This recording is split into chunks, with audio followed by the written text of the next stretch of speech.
Welcome, I am Christopher, and in this episode, we will jump into moments when tourists get attacked by wild animals. From a photographer that got out of a safari vehicle to take pictures, to a cage diving catastrophe after a man decided to put his arms outside the metal bars. It was June 14th, 2014, and the midday heat pressed down on the Chobe floodplains like a physical weight, the kind that made the air shimmer above the dry grass and turned distant tree lines into wavering mirages. The sky was a flat, bleached blue, cloudless and unforgiving, the sort of afternoon that made even the most seasoned guides reach for water every few minutes. Laura Simmons was a 34-year-old travel photographer from Bristol, England, who had spent the better part of a decade chasing wildlife images across 3 continents. Her social media following had grown steadily on the back of increasingly close-range shots, frame-filling portraits of predators, wide-angle captures taken from improbably short distances. Colleagues who had worked with her on previous assignments described her as technically gifted but resistant to instruction, someone who treated safety briefings as formalities rather than genuine guidance. She had booked the Chobe Safari specifically for elephant access, telling a fellow photographer before departure that she intended to come back with images that no one else had. The safari group had been tracking a mixed herd for roughly 40 minutes when the vehicles came to a stop along a shallow depression in the terrain. The herd numbered around 20 individuals, including several juveniles, staying close to the larger females. The guide had delivered the standard briefing before departure that morning. Windows could be opened for photography, but no one was to exit the vehicle under any circumstances while animals were present. That the instruction had been repeated twice, and I want to be clear, when that guide said don't get out of the vehicle, he meant it.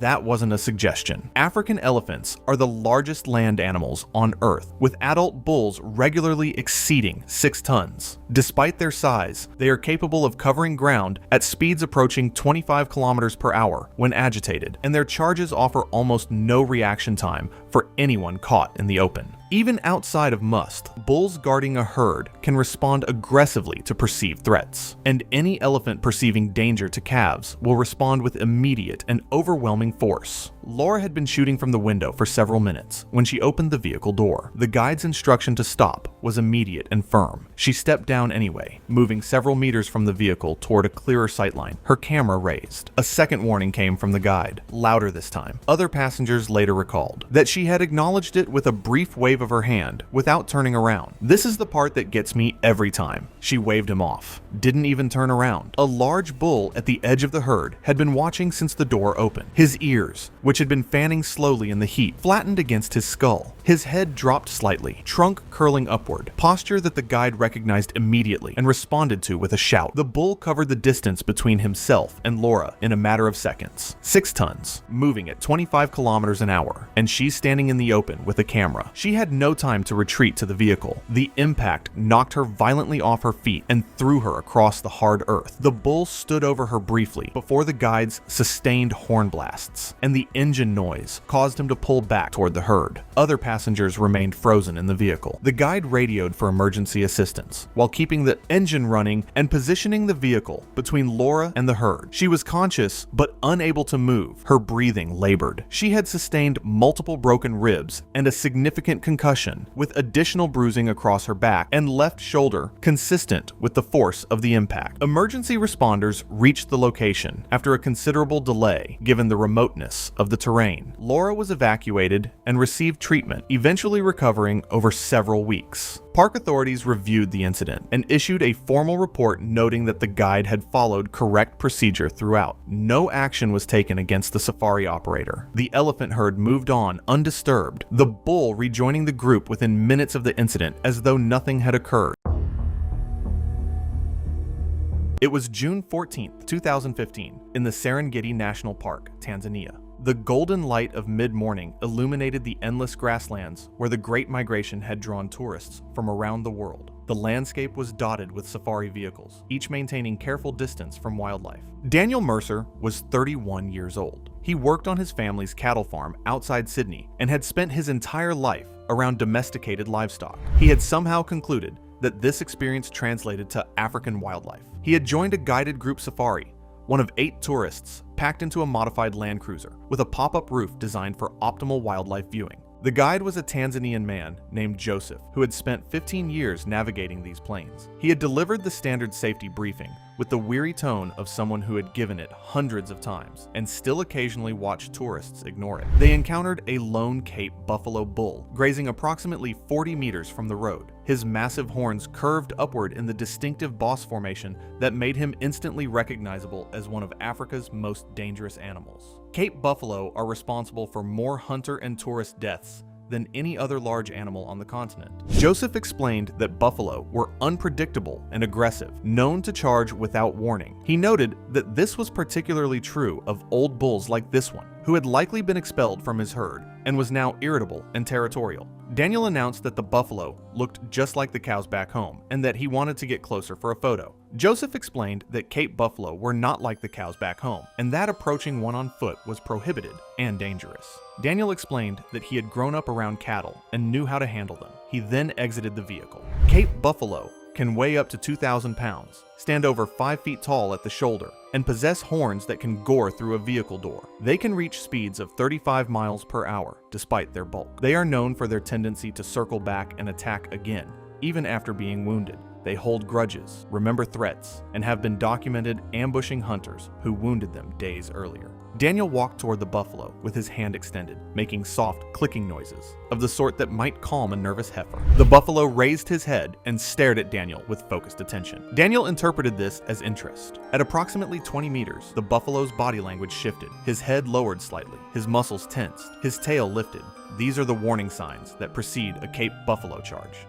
Joseph began shouting from the vehicle. Daniel continued walking forward. The buffalo charged from a standstill, accelerating to full speed within seconds. 2,000 pounds of muscle, bone, and horn closed the distance before Daniel's brain could process what was happening. He turned to run and managed 3 steps before the buffalo's horns caught him from below. The impact drove the buffalo's horns upward into Daniel's abdomen and thigh, goring him deeply. He crashed to the ground face first, the air driven from his lung, blood already soaking through his shirt from the deep puncture wounds. The buffalo did not stop. The animal wheeled around and charged again, this time catching Daniel in the chest and side as he attempted to crawl away. The horns punched into his torso, causing massive internal trauma and breaking multiple ribs. The buffalo then trampled Daniel with his massive hooves, each impact crushing bone and tissue. The animal stood over Daniel's body, snorting and pawing the ground, ensuring the threat had been neutralized. Joseph radioed for emergency assistance, but could not approach while the buffalo remained aggressive and territorial. Other vehicles arrived and attempted to drive the buffalo away using horns and engine noise, but the animal held his position for several minutes, occasionally charging toward the vehicles before returning to stand near Daniel's body. Finally, sustained pressure from multiple vehicles caused the buffalo to move off into the bush. By the time Rangers reached Daniel, he had died from massive internal injuries, blood loss, and trauma to multiple organ systems. The cause of death was determined to be multiple horn punctures, resulting in catastrophic damage to his liver, intestines, and major blood vessels, combined with crush injuries from trampling. Serengeti authorities used the incident to reinforce existing safety protocols, though officials noted that the protocols had been explained clearly and followed without incident by every other tourist in the vehicle that morning. The Cape buffalo was not tracked or euthanized, as the attack was classified as a defensive response to a human approaching on foot in open territory. Joseph submitted his incident report and returned to work the following morning. He had seen tourists ignore advice before. This was the first time he had watched one try to approach a Cape buffalo on foot.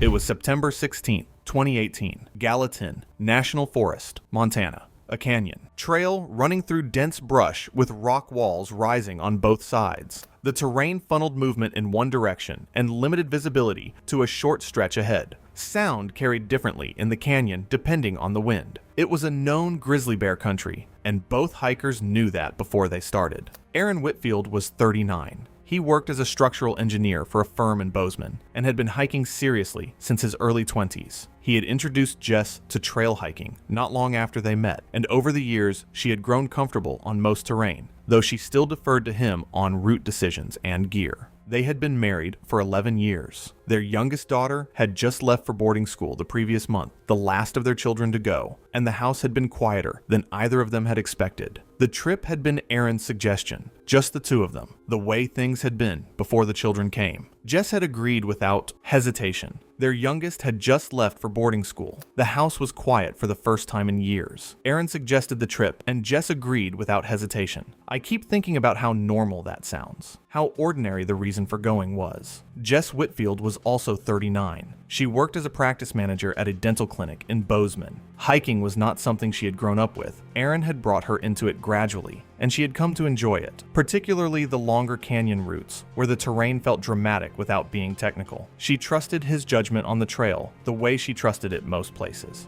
They had come prepared. Bear spray was clipped to both hip holsters with the safety tabs already removed. They were moving at a controlled pace and making regular noise as they walked. Everything about their approach to the trail was correct. The grizzly appeared ahead of them at roughly 60 meters. Both hikers stopped immediately. They stood together, spoke in calm, steady voices, and held the spray at low ready. The bear was watching them and beginning to close the distance slowly. They held their position and kept talking. The bear continued to approach. As the distance came down to around 30 meters, Aaron shifted slightly forward. The adjustment placed him closer to the bear than Jess. He was now the nearest point of contact. The bear closed the remaining distance rapidly. Aaron deployed the spray. The cloud caught the edge of the approach and disrupted the bear's focus, but not enough to stop the charge at that distance. The bear reached Aaron. It bit into his upper back and neck and pinned him under its weight, maintaining contact through repeated force. The injuries were severe and rapidly incapacitating. A ranger already in the canyon corridor, moving through the trail system after recent bear activity reports in the area, changed direction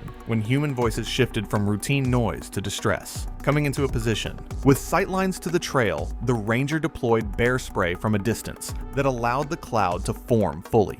The secondary spray cloud reached effective concentration across the trail before the bear could re-engage with Jess. The bear disengaged and redirected away from her and out of the immediate area. The ranger got on the radio immediately and called for additional personnel and emergency medical response. Jess was kept back while the ranger moved toward Aaron. He was on the ground in the encounter zone, unresponsive, with severe injuries to his neck and upper back. The ranger attempted to control the bleeding as best as the injury location allowed and maintained that until additional personnel arrived. Paramedics were dispatched, but the canyon location added time to the response. By the time medical support reached the scene, Aaron Whitfield had lost too much blood. He was pronounced dead at the site. He was 39 years old. Jess was uninjured. Post-incident review noted that both hikers had followed correct bear encounter protocol from the initial sighting. It was March 3rd, 2015, and the Crocodile River at the southern boundary of Kruger National Park moved in a steady pull. Derek Azian had parked near the Crocodile Bridge rest stop with his 16-year-old daughter, Lila. Derek was 44, a refrigeration technician from Johannesburg who spent his working life diagnosing pressure systems and repairing industrial cooling units across the Gauteng region. Close friends said that he had framed the Kruger trip as an educational detour before Lila's school term resumed. Something practical, something she could remember. He had visited game parks before, never with a guide, and carried that history as quiet evidence that he understood outdoor environments. He carried an empty 32-ounce plastic bottle down toward the water's edge, telling Lila, according to her later statement to rangers, that the current was moving too fast for anything to hold position near the bank. It was sound reasoning for a pressurized pipe. It was fatal reasoning for a river on the southern boundary of one of Africa's most crocodile-dense ecosystems. Nile crocodiles in this section of the park reach up to 16 to 18 feet in length and can exceed 1,500 pounds. Their ambush technique requires no surface movement. They position beneath the bank shelf, completely motionless, detecting vibration and shadow from below. A strike can cover several feet in a fraction of a second. Their bite force measures approximately 5,000 pounds per square inch, with some measurements reporting similar values. And the death roll, their rotational maneuver following the initial grab, is designed to disorient and drown prey before injury becomes the primary cause of death. On the far bank, Ranger Solomon Maseko was conducting a routine patrol when he observed Derek moving down the slope toward the waterline. He recognized the posture immediately and shouted across, "Step back, move away from the edge." Derek raised one hand in acknowledgement without turning his head or adjusting his direction. Maseko called again. Derek crouched at the water's edge, placed one foot on a dark, wet rock, and extended the bottle toward the current. Derek leaned forward to submerge it fully. The current created slight drag on the bottle, and the bottle pulled against his grip,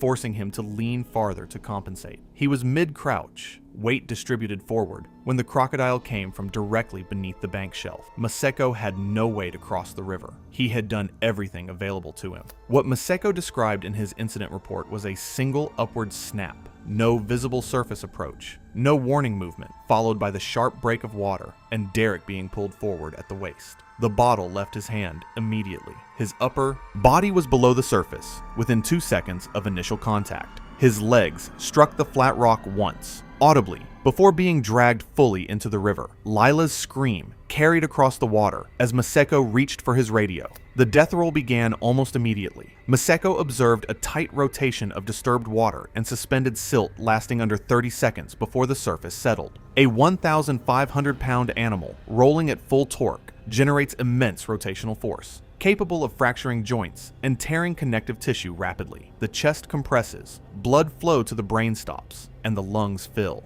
Derek showed none of the prolonged surface struggle that shallow water attacks sometimes produce. The river flattened completely and went still. The plastic bottle continued downstream, rotating slowly in the current, and was recovered by rangers approximately 200 yards from the point of entry. Maseko radioed the incident at 5:41 p.m. while maintaining visuals on the area. Lila remained near the vehicle and reached emergency services on her phone after obtaining a signal. Rangers arrived on Derek's side of the bank within approximately 10 to 20 minutes. A recovery team was mobilized and worked downstream sections through the evening. His body was located hours later in a reed bed, roughly a mile from where he had entered the water, partially submerged. The formal coroner summary noted blunt force compression injuries consistent with large reptile trauma. Time of death was estimated within 3 to 5 minutes of initial contact. Lila was taken into the care of relatives that evening and returned to Johannesburg the following morning. No public statement was made by the family. The internal park report contained a single line under circumstances.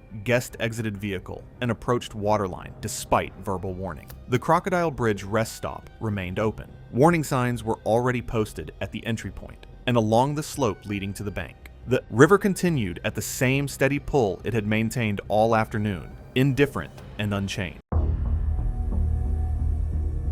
It was August 18th, 2016. Neptune Islands, South Australia. A shark cage diving vessel running a scheduled excursion at one of the most active great white shark sites in the world. The session was approaching its final rotation of the day. A large female great white, estimated at approximately 5 meters, had been present throughout the session, making increasingly close passes around the cage and the retrieval equipment along the side of the vessel. Danny Mercer was 45. He had worked as a senior deckhand on the same vessel for 11 years. His role was on deck, managing equipment, operating the cage retrieval system, and keeping the session running. He knew the procedures well enough to have contributed to writing portions of them. 11 years of working around great white sharks without serious incident had normalized the risk in ways that were not visible until August 18th. I can't move past this detail. 11 years without consequence is not proof that the risk was manageable. What happened next proved that. The marine biologist on board had been logging behavioral changes throughout the session. The animal's circling pattern had tightened over the course of the afternoon. Passes were coming closer to the cage and closer to the hull on each loop. The captain had indicated they were running the final rotation before pulling the cage. The decision to wrap up was partly a response to the observed behavior. During the final rotation, the retrieval cable began sticking. It was a recurring minor mechanical issue on the equipment. Standard protocol during active shark presence required crew to maintain distance from the water edge and avoid manual intervention until conditions were clear. Danny leaned over the side of the vessel and reached down to manually guide the cable. He had performed the same action on previous occasions without incident. The shark had been moving in the direction of the cable for several minutes. Danny remained in position and continued working it by hand. The female made a close pass along the hull toward the retrieval cable. The cable movement at the waterline created a direct stimulus below Danny's position. He was leaning over the railing with his forearm near the water when the shark came up. The bite was a single upward strike, catching the forearm at the waterline. Crew members pulled him back onto the deck within seconds. He was clear of the water almost immediately, but the injury was already beyond what could be addressed on board. The strike had torn through major vascular structures in the forearm. Crew applied pressure and used what first aid was available, but blood loss could not be controlled at that level. Emergency services were contacted, and the vessel turned for shore. Danny Mercer died on board before reaching land. He was 45 years old. Post-incident review confirmed that Danny had manually intervened with the retrieval cable during active shark presence in direct deviation from the established protocol he had helped draft. Investigators noted that the tightening passes had been identified and communicated before the incident, and that his decision to remain in position reflected a pattern of risk normalization built up over years without consequence. The operating company revised its deck handling procedures and required a full pause in manual operations during any period of heightened shark activity near the hull, with a designated crew member assigned to enforce the boundary. No regulatory action was taken against the operator. It was February 19, 2016, and the Okavango Delta was caught in the grip of its wet season, the waterways swollen and slow-moving, the air thick with humidity, and the sound of insects. Low cloud cover had kept the morning cool, but by mid-morning, the temperature had climbed sharply, and the surface of the river channels reflected a pale, hazy sky. Papyrus reeds lined the banks in dense walls of green, and the water itself was dark and opaque, its depth impossible to judge from above. Sophie Legrand was a 31-year-old environmental science lecturer from Lyon, France, who had joined a small group ecotourism expedition through the Delta as part of a personal research project on wetland ecosystems. Her academic background gave her a working knowledge of the region's wildlife, and she had spoken knowledgeably about crocodilian behavior during the group's first evening briefing, a fact that made her subsequent actions all the more difficult for her fellow travelers to understand. She had literally been talking about crocodile behavior the night before. She knew how they hunt. She knew. Those who traveled with her described her as intellectually confident, someone who was comfortable challenging assumptions, and who occasionally treated the guide's practical warnings as less authoritative than her own theoretical understanding of the animals. The group was traveling by traditional Mokoro, narrow, flat-bottomed canoes poled by local guides through the shallow channels of the Delta. The morning had been spent moving quietly through reed-lined waterways, and the group had already observed several crocodiles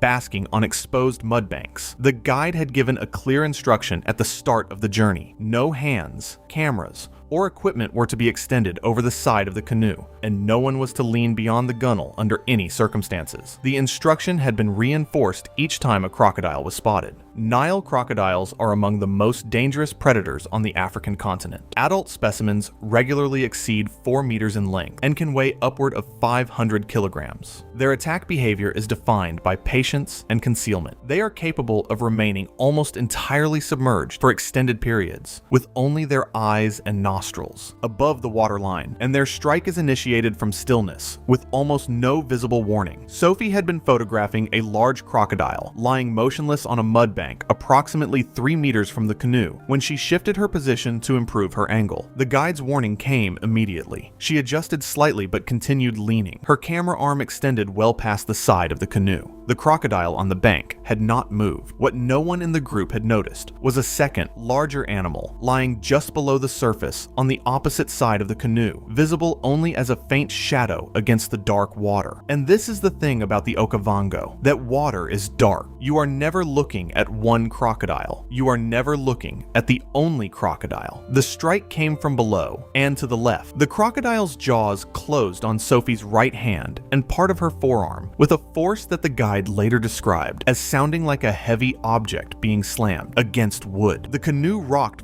violently. Sophie was pulled sharply downward, her upper body slamming against the gunwale as the animal attempted to drag her into the water. The guide drove his pole hard into the water beside the animal and shouted. The other passengers threw their weight to the opposite side of the canoe to prevent it capsizing. The crocodile released after several seconds, a duration that witnesses described as feeling far longer, and submerged immediately. Sophie was pulled back into the canoe. Her right hand had been crushed, with multiple fractures across the metacarpals and significant soft tissue damage. 2 fingers had been partially degloved. She retained her hand, but the damage to the tendons and nerves resulted in permanent partial loss of function. Permanent loss of function. She kept her hand, but it was never the same, all because of a camera angle. She was transported to the nearest point accessible by vehicle and received emergency treatment before being evacuated. The guide filed a detailed incident report. The expedition company reviewed its canoe safety protocols and subsequently introduced a physical barrier system along the gunnels of all mokoros used for wildlife photography excursions. The crocodile was not located or removed. Delta Wildlife Authorities noted that the animal had behaved entirely within its natural parameters. It was April 11, 2014, in Hwange National Park, Zimbabwe. The harsh African sun beat down on the dry landscape, where a guided photography tour had stopped to photograph a herd of elephants near a waterhole. The group consisted of 6 photographers, each equipped with expensive camera gear and varying levels of attention to where they were placing their feet. Lucas Reinhardt was 42 years old. He worked as a wildlife photographer from Munich, his portfolio including published work in several European nature magazines. He had photographed wolves in Romania, bears in Finland, and eagles in Scotland. His trip to Hwange was meant to add African wildlife to his collection. The guide was a Zimbabwean ranger named Tendai. He had positioned the group on foot approximately 100 meters from the elephant herd, maintaining safe distance. The group was standing in tall grass near a fallen log. Tendai had given his standard warning about watching for snakes, particularly puff adders, which were common in the area and had a tendency to lie motionless in the grass or near logs where they were nearly impossible to see. He explained that puff adders were responsible for more snakebite deaths in Africa than any other species, that they did not move away when approached like other snakes, and that their venom caused massive tissue damage and could be fatal without immediate treatment. Lucas was absorbed in his photography, moving slowly through the grass to get different angles of the elephants. He stepped over a fallen log without looking down, his attention focused entirely on his camera's viewfinder. His foot came down directly next to a puff adder that had been lying motionless in the grass on the other side of the log, perfectly camouflaged and completely invisible. Puff adders are ambush predators that rely on camouflage and patience. They do not flee when approached. Instead, they remain motionless and rely on their cryptic coloration to avoid detection. When stepped on or near, they strike defensively with remarkable speed. Their venom is cytotoxic, causing massive tissue destruction, internal bleeding, and potentially fatal complications if untreated. They are thick-bodied snakes that can reach over 4 feet in length, and they possess long fangs capable of delivering a large venom dose deep into tissue. The puff adder struck Lucas's lower leg just above his boot, its fangs sinking deep into his calf muscle. Lucas shouted and jumped back. Tendai immediately identified the snake as a puff adder and radioed for emergency medical evacuation, while instructing Lucas to sit down, remain calm, and keep his leg immobilized. Lucas sat down heavily, his face already pale with shock. The bite site began swelling almost immediately. Within 5 minutes, Lucas's entire lower leg had swollen to nearly twice its normal size, the skin tight and discolored. He was experiencing severe pain at the bite site, describing it as a burning sensation that radiated up his leg. Tendai kept Lucas's leg immobilized and kept him as still as possible, explaining that movement would spread the venom more quickly through his lymphatic system. A helicopter had been dispatched from the nearest medical facility, but Hwange was remote. The nearest hospital with anti-venom was in Bulawayo, over 200 kilometers away. The helicopter would take at least 90 minutes to arrive. Within 20 minutes, the swelling had spread above his knee, and Lucas was beginning to show signs of systemic envenomation. He was experiencing severe nausea and vomiting. His blood pressure was dropping, and he was becoming increasingly disoriented. The tissue at the bite site had begun to turn dark purple and black as the cytotoxic venom destroyed muscle and blood vessels. By 40 minutes post-bite, Lucas was in critical condition. The swelling had spread to his hip and lower abdomen. He was experiencing difficulty breathing. His blood pressure had dropped dangerously low, and he was drifting in and out of consciousness. The venom was causing widespread tissue destruction and triggering a systemic inflammatory response. His kidneys were beginning to fail as destroyed muscle tissue released toxins into his bloodstream. The helicopter arrived 95 minutes after the bite. The paramedics immediately started IV fluids and attempted to stabilize Lucas for transport, but his condition was critical. His blood pressure was barely detectable, his breathing was labored, and he was unresponsive. He was loaded into the helicopter and flown toward Bulawayo, but his condition continued to deteriorate during the flight. Lucas went into cardiac arrest approximately 20 minutes into the flight, likely due to a combination of severe shock, electrolyte imbalances from kidney failure, and the systemic effects of the venom. The paramedics performed CPR and administered emergency medications, but they were unable to restore a stable rhythm. Lucas was pronounced dead approximately 2 hours and 40 minutes after the snakebite, before the helicopter reached the hospital. The cause of death was determined to be cardiovascular collapse, secondary to severe puff adder envenomation, complicated by rhabdomyolysis, acute kidney failure, and hypovolemic shock from massive tissue destruction. The medical examiner noted that the remote location and delayed access to antivenom had been contributing factors. Authorities issued a statement emphasizing that the incident, while tragic, was the result of Lucas's failure to watch where he was stepping, despite clear warnings from his guide. Tendai noted in his report that he had specifically warned the group about puff adders in the area, and had instructed everyone to watch their footing carefully. The puff adder remained in the area and was not killed or relocated. Park officials noted that this was exactly why guides gave warnings about watching for snakes, and that the warnings were effective for the thousands of tourists who actually followed them. It was the 16th of July, 2019. Flathead National Forest, northern Montana, a trail running route through mixed forest that Kevin Marsh had used roughly 60 times. He knew where it turned, where it dipped, where the light changed through the canopy. He knew it the way you know a road you drive every week without thinking about it anymore. Kevin Marsh was 38. He worked as a trail running coach and had built a modest following through his writing. One of his most read pieces was titled Bear Country Running: How to Stay Safe. It had picked up around 4,000 views. The guidance in it was sound. Make regular vocal noise on the trail. Slow your pace near blind corners and water crossings. Do not wear headphones in known bear corridors. He had written all of it from experience, and he believed it. He wrote the guide. He believed every word of it. That morning, he put his headphones in anyway. I understand why. The week had been difficult, and he needed the distance. But the forest did not care about his week. Tuesday was his long run day. He had been dealing with a difficult week. A scheduling dispute with a client had been going back and forth for several days, and that morning it had escalated into something that was still unresolved when he pulled into the trailhead car park. He sat in the car for a few minutes before getting out. He put his headphones in before he started running. He had not worn them on this trail before. He started at full pace. The trail passed through 2 creek crossings. Both sat inside documented high activity zones, one near a berry patch at mile 4, the other further along where the trail dipped toward the water and the vegetation closed in on both sides. These were the kinds of spots he had written about specifically. The creek noise covered approach sounds. The terrain cut sightlines to a few meters.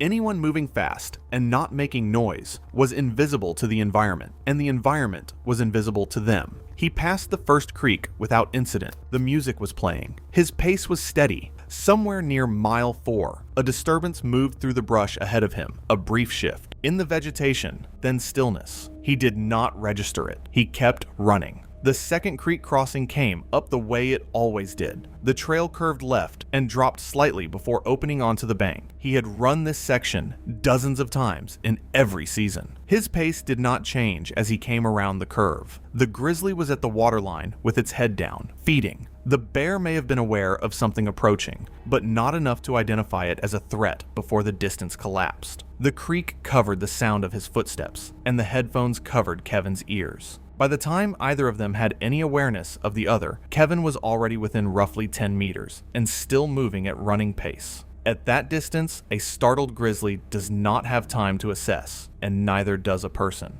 The response was immediate, and there was no interval between detection and contact in which any of the options Kevin had written about could have been applied. The grizzly made contact before Kevin had fully processed what was in front of him. The force of the initial strike knocked him off the trail. The bear bit into his upper back and shoulder, and the weight behind it drove him to the ground. He had no footing to push back from, and no distance or time to draw and deploy the spray on his belt. The bear held the bite. The injuries to the upper back and neck region were immediately incapacitating. He did not get up. Kevin Marsh did not complete the run. His vehicle remained at the trailhead through the afternoon. When he did not return by early evening, someone raised the alarm and a search was initiated. The team followed his usual route into the forest. They found him near the second creek crossing. He was 38 years old. The cause of death was consistent with a grizzly bear encounter at close range. The investigation noted that the trail passed through a documented high-activity zone, that the creek crossing limited sound and visibility, and that Kevin had been running at full pace without making noise and with headphones in at the time of the encounter. His blog post remained online. The comments stayed open. People continued to find it through search.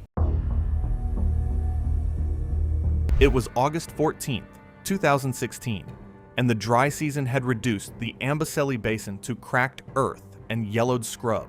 Kilimanjaro floated above the haze like something painted rather than real, beautiful enough to make a person lower their guard, which is exactly what happened.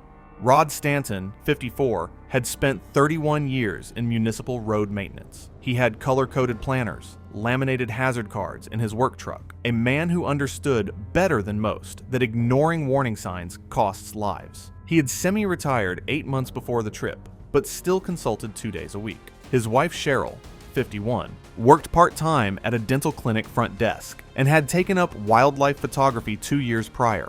Wall calendars, local competitions, a regional honorable mention. Africa had been her idea. Rod had planned every detail of it, but he had begun deferring to her framing choices when they stopped for photos, letting her step out briefly on earlier stops without incident. They flew into Nairobi, rented a mid-size SUV, and entered Amboseli that morning with a printed guidebook Rod had annotated in red pen.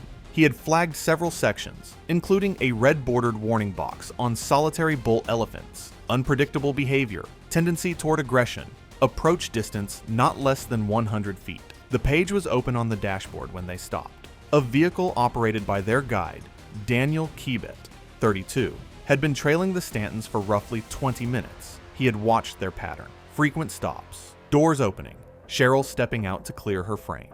At 10:38 a.m., the Stantons braked approximately 100 feet from a lone bull elephant feeding head down in low scrub, having slowed for a clearer view across the open ground despite the lack of cover or escape route. African bush elephants are the largest land animals on Earth, with mature bulls reaching up to around 13 feet at the shoulder and weighing several tons. A full charge can cover roughly 100 feet in a few seconds. Bull elephants traveling alone cycle through musth, a hormonal surge that significantly elevates aggression.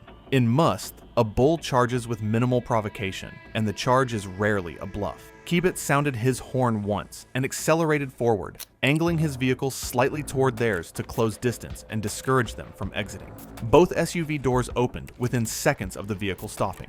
Kibet sounded again, then leaned from his window and shouted for them to get back inside. He watched Cheryl step away from the vehicle to clear a thorn bush from her shot. The bull raised its head, its ears spread wide, then folded flat against its skull. The shift guides recognize it as the transition from alert to threat. It turned fully toward them and took 2 deliberate steps forward, head low, weight shifting. Kibet held his horn down and advanced a few more feet with his vehicle in an attempt to draw the bull's attention and create a buffer, warning them for the 3rd time. Rod reached for Cheryl's arm, and for a moment they were close. Then they separated, Rod angling back toward the driver's door, Cheryl drifting right, still holding her phone, stepping backward across uneven ground while watching her screen. The bull broke. It covered the distance to Cheryl in a few seconds. Kibet described the first impact as a single unbroken forward surge, the elephant's head striking her at chest height and driving her straight down into the dirt. She didn't stumble. She went down as though the ground had been pulled out from under her.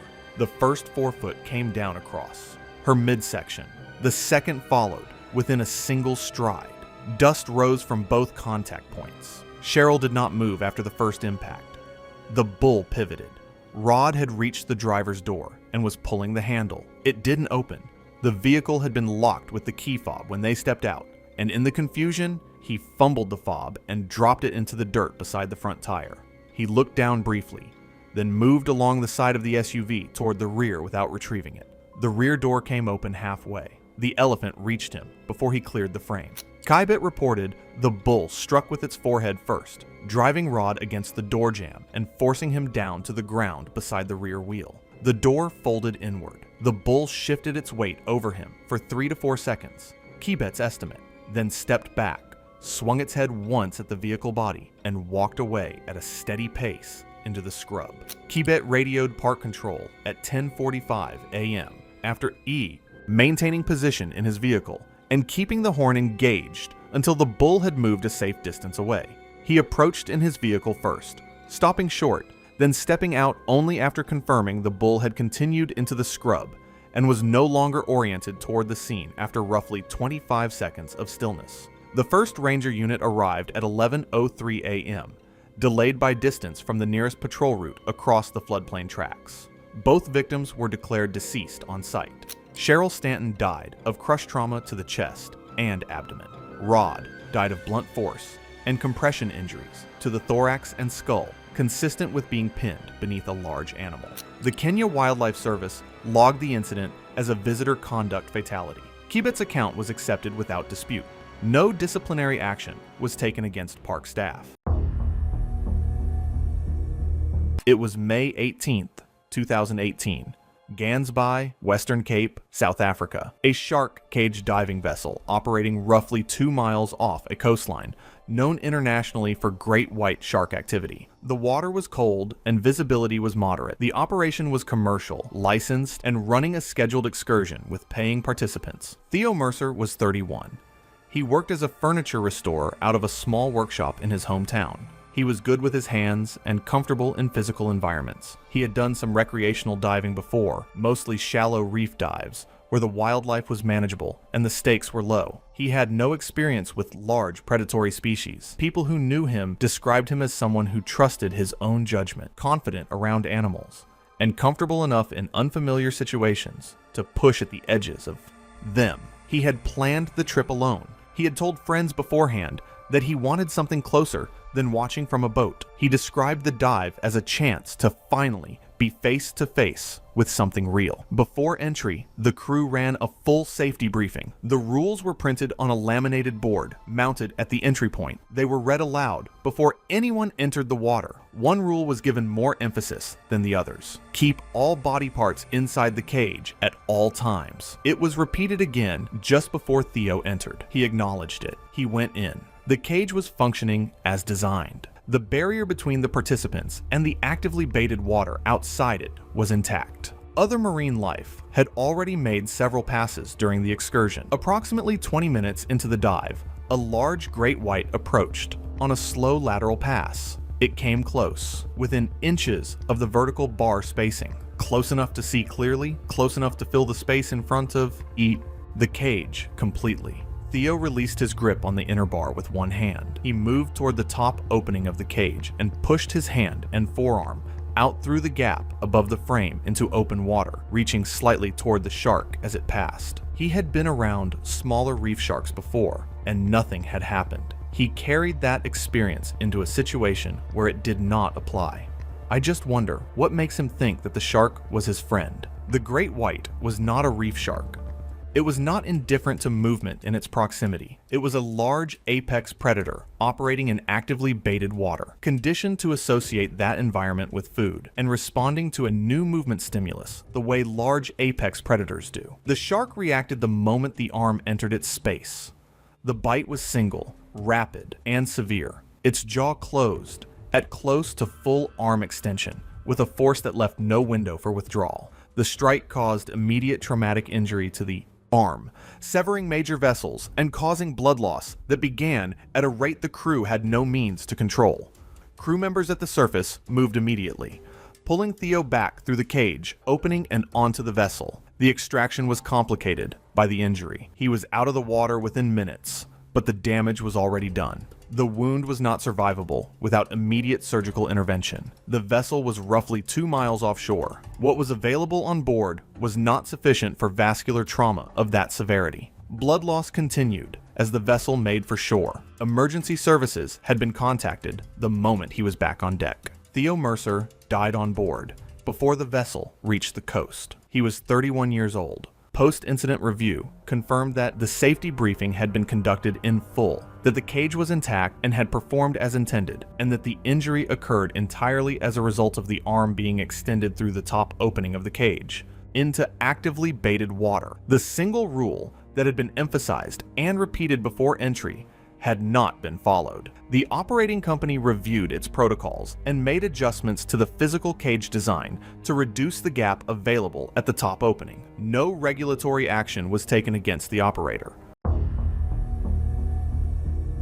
It was July 8, 2017, and the morning at Lake Naivasha had begun with a thin mist sitting low over the water, the kind that burns off slowly as the sun climbs and leaves the air feeling washed and clean. By mid-morning, the mist had cleared, and the lake surface was flat and bright, ringed by yellow fever trees, whose pale trunks caught the light. Hadeda ibis moved through the grass along the shoreline, and somewhere across the water, a fish eagle called. Marco Ruiz was a 45-year-old civil engineer from Seville, Spain, who had traveled to Kenya with a small group of colleagues as part of a combined professional conference and wildlife tour. He was, by the accounts of those who knew him, a methodical and detail-oriented professional in his working life, someone who spent his days calculating load tolerances and structural margins. A civil engineer, someone whose entire job is understanding what happens when you exceed safe limits. And he drifted off the trail anyway. Those who traveled with him on the tour described a tendency to drift from the group to pursue his own sightlines, and to treat the guided walk as a loosely structured personal excursion rather than a supervised activity with defined boundaries. He had brought a long lens camera and had mentioned several times that he hoped to get close enough to the hippos for a proper portrait shot. The guided walk had set out from the shoreline access point with a group of 8 visitors and 2 guides, one leading and one at the rear. The route followed a designated trail that ran parallel to the lake at a safe distance from the water's edge, where hippos were known to rest in the shallows during the cooler morning hours. The lead guide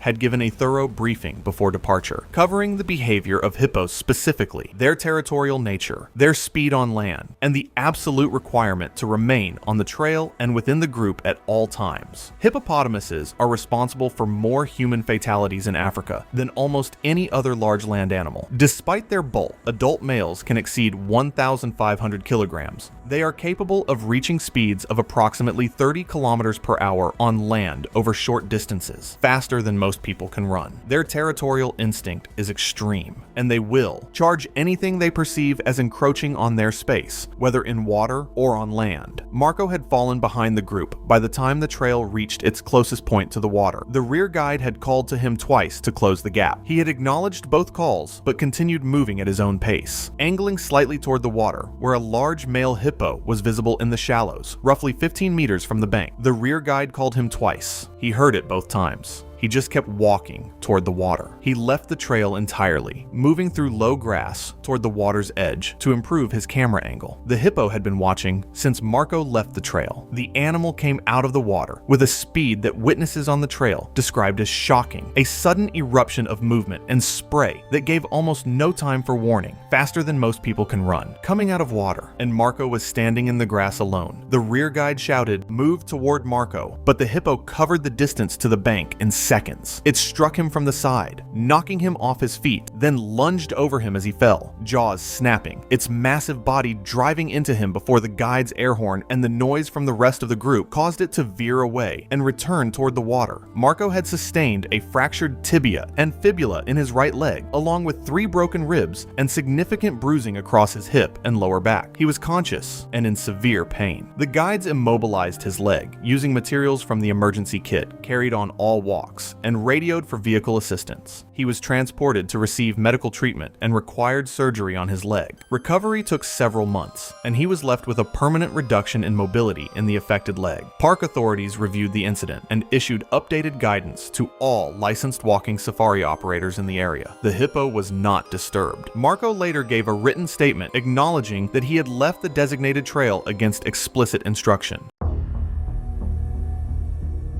It was November 19, 2016, in South Luangwa National Park, Zambia. The African afternoon sun beat down on the banks of the Luangwa River, where hippos spent their days submerged in the water to keep cool. The bush camp where Thomas Greer was staying offered walking safaris, guided tours on foot that allowed tourists to experience the African bush at ground level. Thomas Greer was 58 years old. He worked as an accountant from Manchester. The South Luangwa Safari was a bucket list trip booked after his divorce. The walking safari had been proceeding normally until the group encountered a large bull hippo approximately 80 meters from the riverbank, grazing on grass in the late afternoon. The guide was a Zambian man named Moses, who carried a rifle specifically for situations like this. He immediately stopped the group and began quietly moving them in a wide arc to avoid the animal. He explained in a whisper that hippos were responsible for more human deaths in Africa than any other large animal, that they were extremely territorial and aggressive, and that they could run at speeds of up to 30 miles per hour, despite weighing over over 3,000 pounds. He explained that the hippo was between the group and the river, which meant the animal would perceive any movement toward the water as a threat to his escape route. Thomas, who had been at the back of the group, decided that Moses was being overcautious and that he could get a better photo if he moved closer. He separated from the group and began walking directly toward the hippo, his camera raised. Moses noticed immediately and began urgently whispering for Thomas to stop and return to the group.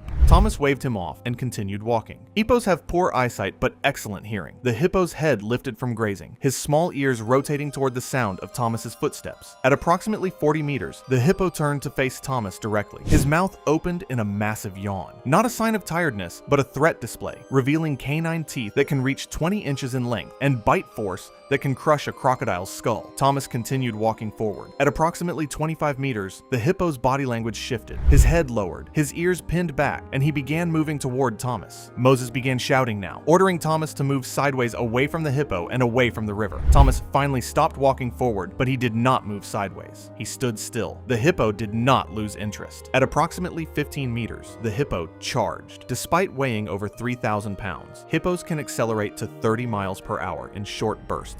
The charge was explosive, a wall of muscle closing the distance in seconds. Thomas turned to run. He did not have time. The hippo caught Thomas within seconds, his massive jaws opening and clamping down on Thomas's torso. Hippo jaws can open to nearly 180 degrees, and the bite force is sufficient to crush bone. The canine teeth punctured through Thomas's lower back and abdomen, the force of the bite crushing his pelvis and causing massive internal damage. The hippo bit down again, this time on his upper body. The massive teeth punctured through his chest and shoulder, crushing ribs and causing massive trauma to his lungs and chest cavity. The hippo then began trampling Thomas with his enormous feet, each impact breaking bones. The animal pressed his massive weight down on Thomas's body, crushing his chest and abdomen. Moses fired 2 warning shots into the air. The hippo paused, looked toward the sound, then returned his attention to Thomas's body, biting down once more on his legs. Moses fired another shot, this time closer. The animal finally disengaged and began moving toward the river. Moses and the group rushed to Thomas's position, but it was immediately clear that he was beyond help. His body had been catastrophically damaged, massive bite wounds to his torso, chest, and legs, crush injuries from trampling, and massive internal bleeding. Rangers arrived approximately 90 minutes later, alerted by radio. Thomas's body was recovered and transported back to camp.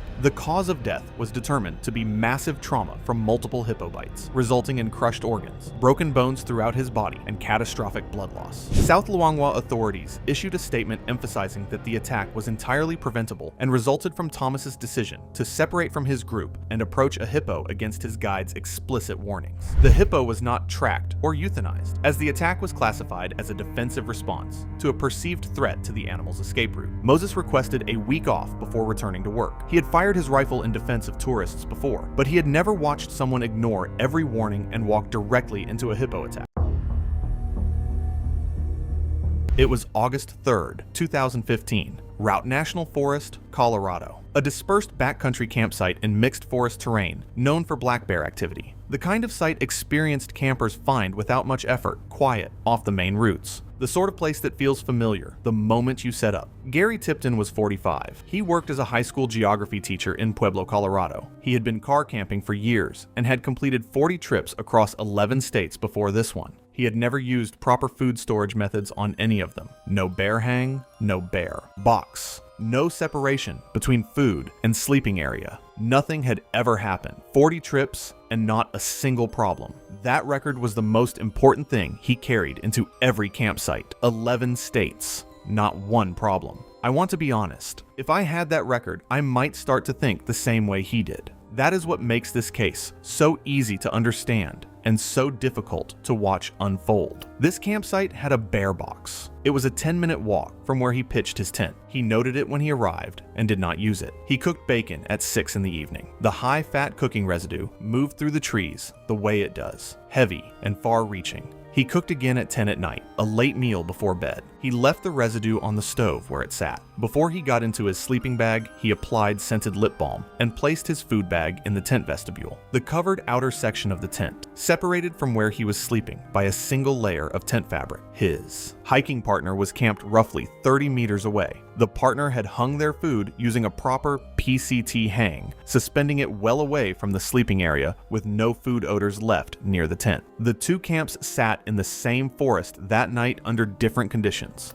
Bears navigate by scent. They can detect food odors across distances that would surprise most people, and they move toward the strongest source with focus and consistency. What Gary had built over the course of that evening was a layered scent trail pointing in a single direction. High-fat cooking residue twice over, grease on the stove, an unsecured food bag at the entrance to his tent, separated from him by fabric alone, scented product applied directly to his face. Each element on its own would have been enough to draw interest. Together, they created a continuous gradient pointing straight at where he was sleeping. The bear entered the campsite sometime in the night following that gradient. It did not remain at the partner's hang. There was nothing there to compete with the stronger source nearby. It continued along the scent trail until it reached Gary's tent. It pushed into the vestibule and began pulling at the food bag. The noise woke Gary. He moved inside the tent, disoriented and in the dark. And as the bear breached the vestibule, the barrier between them collapsed into immediate contact. The bear reacted to the sudden presence with a short defensive burst, biting into his face and upper chest and swiping hard before disengaging. The contact lasted only a few seconds, but the injuries to his face, neck, and chest were severe. The noise brought other campers out of their sleep. They emerged from their tents shouting and banging whatever they could find, moving toward Gary's campsite with torches. The bear registered the disturbance and moved back into the tree line. The campers reached Gary and found him on the ground outside the torn tent, bleeding heavily from his face, neck, and chest. They applied pressure to the wounds and tried to keep him still. He was conscious for a short time, enough to register that people were with him, and then lost consciousness before he could give a clear response. His condition deteriorated steadily from that point. The injuries were too extensive, and the bleeding too heavy for field treatment to hold. Someone called emergency services. The campsite was remote, and the hour was late, and it took time for paramedics to reach them. When they arrived, they worked on Gary at the scene, but he had already succumbed to his injuries before evacuation could begin. Gary Tipton was pronounced dead at the campsite. The cause of death was recorded as severe traumatic injuries and blood loss consistent with a bear attack at close range inside a tent. Post-incident findings confirmed the food storage guidelines had not been followed, despite a bear box being available at the site. Evening had created a concentrated scent environment at the sleeping location. The partner's use of proper food, hang protocols was noted in the review. The bear had followed the only thing that had been made consistent. The partner 30 meters away followed the protocols. The bear walked straight past their camp. Gary's record of 40 trips without incident ended on trip 41. That breaks my heart. It was February 9, 2014, and by mid-morning, the surface of Manquis Lake sat flat under a South African summer sky, the kind of stillness that reads like calm and rarely is. Dave Hollis, 49, ran a small marine repair business out of Durban, servicing outboards and fiberglass hulls along the KwaZulu-Natal coast. Clients said that he was someone who didn't rattle when an engine seized or a hull split below the waterline. On weekends, he kayaked, not competitively, but with the quiet efficiency of someone who had logged hundreds of hours on open coastal stretches and learned to read current, wind, and weather through repetition. He had developed a habit of standing upright in his kayak to scan ahead, a technique built for rolling ocean swells where visibility mattered and balance came naturally. He was in Pilanesberg for a long weekend and had loaded the kayak into his truck bed out of habit, the same way he would have for any trip near water. Manquis Lake, the reserve's largest body of water, would have looked familiar, broad, navigable, flat. To Dave, it was another stretch of open water. That framing, applied to the wrong environment, was the crux of what happened. Manquis Lake sits at the center of Pilanesberg National Park, ringed by low hills that trap heat and press it flat against the water for most of the day. The lake holds a permanent population of common hippopotamus, animals averaging about 3,500 to 7,000 pounds, capable of generating jaw pressure sufficient to bisect a small watercraft and able to move through shallow water at close to 8 miles per hour with almost no surface disturbance. Hippos often give brief threat displays, but in the water, those displays can be minimal, and when they choose to defend territory, they can transition to lethal action with little time for retreat. They are intensely territorial in and around water. Posted signage at the Manquis picnic site was explicit: resident hippos, no personal watercraft permitted. Precious Dlamini, 27, a park attendant on duty that morning, met Dave at the water's edge while he was unloading the kayak. She told him directly that watercraft were prohibited, that the lake had a permanent hippo population, and that the restriction existed for this specific reason. Dave told her he would stay near the edge and watch for movement. The conversation became a verbal altercation. Precious lacked the authority to physically stop him. Eventually, she returned to the picnic bench with a direct line of sight across the water. Dave launched and paddled steadily toward the center. He paused twice to stand and scan. Both times, the lake returned. Nothing. He continued forward, stood a third time, turned toward shore, and raised a hand in a brief wave at Precious. His weight shifted slightly as he settled back into the seat. The surface around him remained flat. The hippo came from directly below. The upward force was explosive, lifting and inverting the kayak in a single motion. Dave entered the water on the right side and resurfaced within seconds, arms already reaching for the kayak's edge. Precious, watching from the bench, reported hearing one shout, short and sharp, as he pulled himself partway across the hull. The hippo resurfaced alongside the kayak, less than an arm's length from where Dave lay draped over the hull. Its jaws opened wide. Adult hippos achieve a gape of nearly 150 degrees, wide enough to accommodate a human torso. The lower jaw contacted the right side of the fiberglass hull with enough force to leave deep pressure impressions. The upper jaw came down across Dave's back and left shoulder simultaneously. His grip on the kayak's edge released, and he went into the water on the far side. What followed lasted under 20 seconds. The hippo drove forward, and the surface broke into a violent, contained churn. From shore, Precious could see the orange of Dave's shirt briefly. The animal's back arched above the waterline, then both disappeared. The disturbance contracted and flattened. A single ring of disturbed water expanded outward and dissolved across the otherwise glassy surface of the lake. The kayak drifted upright within roughly a minute. The paddle remained clipped to the deck bungee cords. The hippo reappeared at intervals near the kayak over the following hour. Dave did not resurface. Precious called emergency services immediately from the bench and maintained her position, relaying updates as rangers arrived. Rangers reached the scene in approximately 16 minutes and secured the shoreline perimeter. Recovery could not begin immediately due to the animal's continued presence in the lake. Dave's body was recovered later that afternoon. Cause of death was blunt force trauma and crush injury consistent with large animal attack.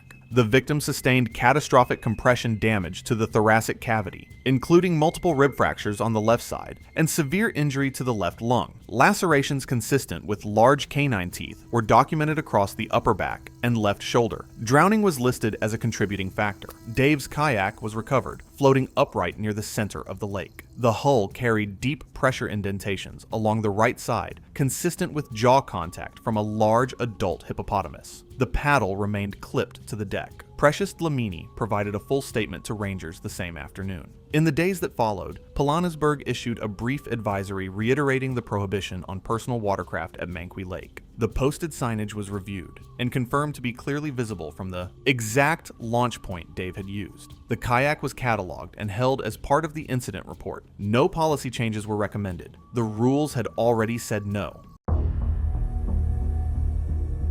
It was June 14th, 2017. Elphinstone Reef, Egyptian Red Sea. An open water shark dive operating at a remote offshore site known for reliable encounters with the oceanic white-tip shark. The dive was conducted under direct supervision, with guides in the water. Multiple sharks were present from the start of the session. One large oceanic white-tip, estimated at around 9 to 10 feet, had been circling at a distance since the group entered. The water. Blaine Carter was 28. He ran a social media page built around close wildlife footage and had around 6,000 followers. Every trip he took was content. Every dive was an opportunity to come back with something that would perform well and grow the page. He had paid approximately $4,000 for this dive and had told his followers before leaving that he would return with clear shark footage. The helmet-mounted GoPro he wore into the water was not just equipment, it was the whole point of being there. Before entry, the dive guides ran a full briefing. The rules were specific to the environment. Maintain a stable position. Do not reach toward sharks or any objects in the water. Do not pursue drifting equipment. Keep all movements controlled and deliberate. Oceanic whitetips were described during the briefing as slow-moving animals capable of sudden acceleration and highly responsive to erratic or uncontrolled movement in open water. Blaine heard the briefing and entered the water.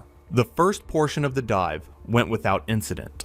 The sharks were present and moving at distance. Blaine was recording. The large whitetip continued its wide circle around the group. Nothing happened that was outside the expected parameters of the dive. At some point during the session, the mount holding the GoPro to Blaine's helmet failed. The mount had not been secured with a secondary tether, and when the fitting gave way, the camera detached and drifted away from him in open water. He watched it move out of reach. Everything he had filmed was on that camera. He had paid $4,000 for the trip, told his audience he was coming back with footage, and the only record of the dive was now floating away from him. He moved toward the camera. He extended both arms out in front of him to reach it and grab it back. Sometimes I wonder why people think the rules exist. The briefing had said it directly. Do not pursue drifting equipment. He had heard it 40 minutes earlier. The camera drifted, and he went for it anyway. The movement was wide, sudden, and uncontrolled.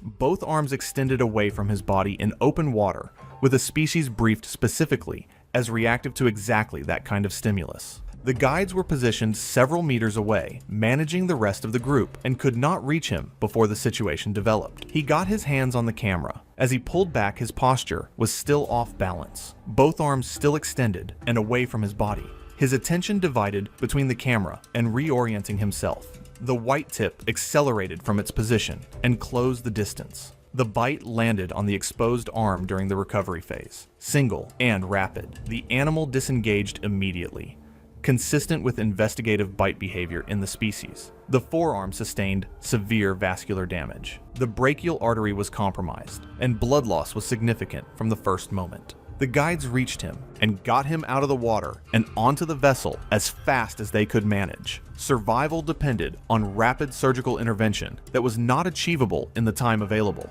The vessel turned for shore and emergency services were contacted. Blaine Carter died before reaching land. He was 28 years old. Post-incident review confirmed that Blaine had pursued drifting equipment in direct violation of the briefing, that both arms had been extended away from his body during the recovery attempt, and that his posture at the point of contact was unstable and uncontrolled. Shark behavior was assessed as a typical investigative response to erratic movement in open water. The GoPro was never recovered. No footage from the dive existed. The dive operation reviewed its equipment protocols and subsequently required all participant cameras to be secured with a secondary tether before entry. He went in for footage and came out with nothing. And the part I find tragic is that he paid with his life. It was June 30th, 2014. And the migration had reached the Mara River at peak density. The river ran brown and fast, carrying silt and the smell of deep water.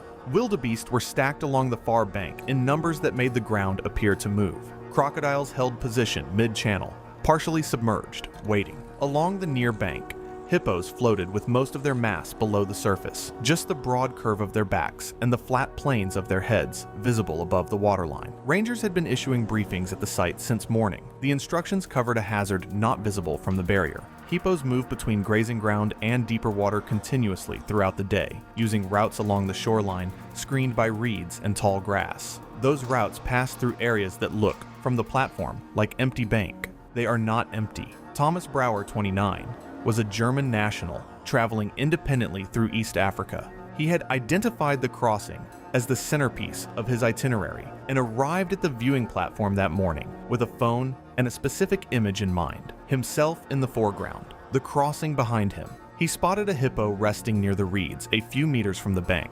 The animal was still. He interpreted stillness as calm. This is the misreading that runs through nearly every story in this collection. Stillness is not calm. Stillness is an animal that has made a decision and is waiting. A resting hippopotamus is not a relaxed animal. Common hippopotamuses are the third largest land mammals on the planet. Large adult males exceed 3,000 pounds. On land, across short distances, they reach speeds approaching 20 miles per hour. Their canine teeth reach lengths of 20 inches, and their jaw generates enough force to bisect a small watercraft. They do not issue extended warnings before territorial charges. Brouwer stepped over the viewing barrier and moved down the bank slope. phone raised, positioning himself with the migration crossing behind him in the frame. Witnesses at the platform could see what he could not from his lower position. He had placed himself directly across a hippo transit route between the resting animal and its access point to deeper water. The witnesses on the platform could see it. They were shouting. He couldn't hear them, or didn't register what they were saying, or both. That gap between what is visible from above and what a person can perceive at ground level is where most of these incidents live. The hippo surfaced fully and turned toward the bank. Brower paused rather than retreating immediately. The animal launched a territorial charge up the muddy slope. He attempted to run uphill toward the barrier. His footing gave way on the wet mud, and he went down near the lower bank. The hippo was already past the point where the distance or the incline would slow it. From the moment the hippo committed to the charge to the point of contact, witnesses estimated fewer than 30 seconds. Thomas Brower died from catastrophic crush injuries and internal hemorrhage.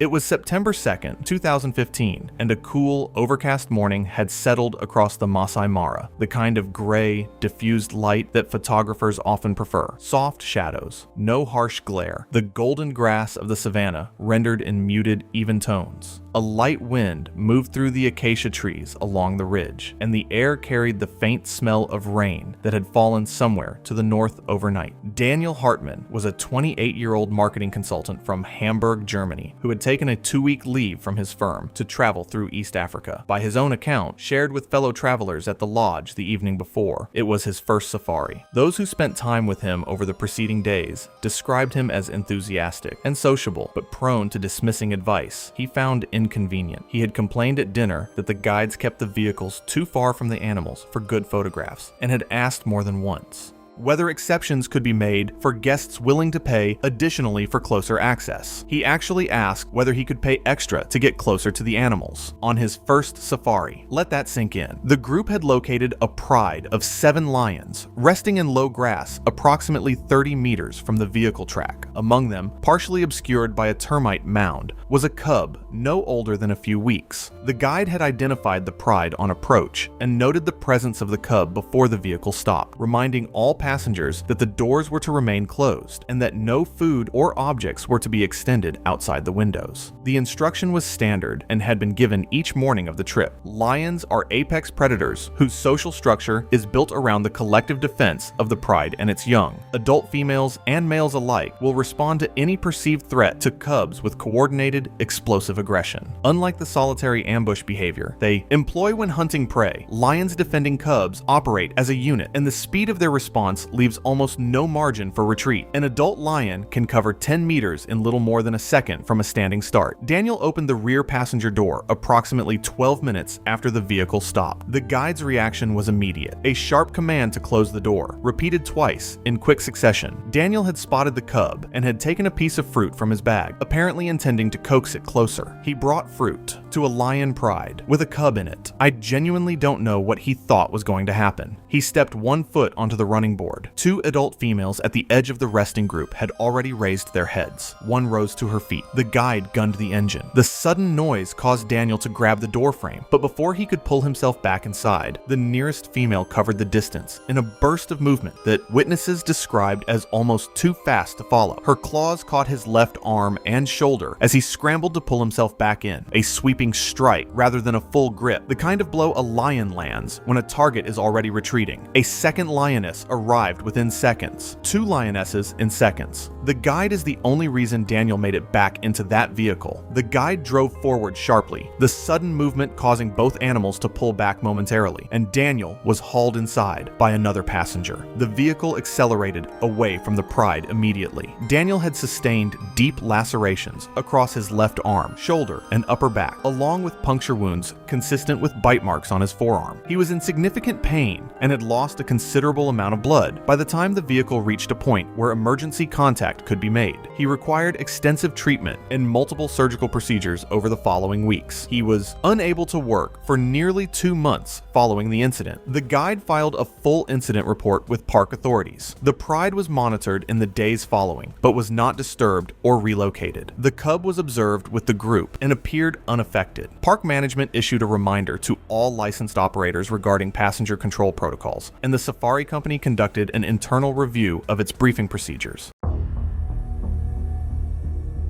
It was September 3rd, 2017, in Amboseli National Park, Kenya. The golden hour light that photographers prize was casting long shadows across the savannah, where Mount Kilimanjaro provided a stunning backdrop. The landscape was dotted with elephant herds moving slowly across the plains, their family groups tight and protective. Alina Petrova was 26 years old. She worked as a travel influencer from Moscow, her Instagram account having grown to over 50,000 followers through a combination of stunning landscape photography and increasingly poor decisions. Her feed showed her posing near elephants, standing uncomfortably close to hippos, and generally treating Africa's most dangerous animals as props for her personal brand. She was on a guided tour when her vehicle encountered a small elephant herd with several young calves. The elephants were moving slowly, feeding on acacia branches, their movements calm and unhurried. Alina saw an opportunity for a dramatic shot, herself in the foreground with a baby elephant and Mount Kilimanjaro in the background. This would require positioning herself between the calf and its mother. Her guide was a Kenyan man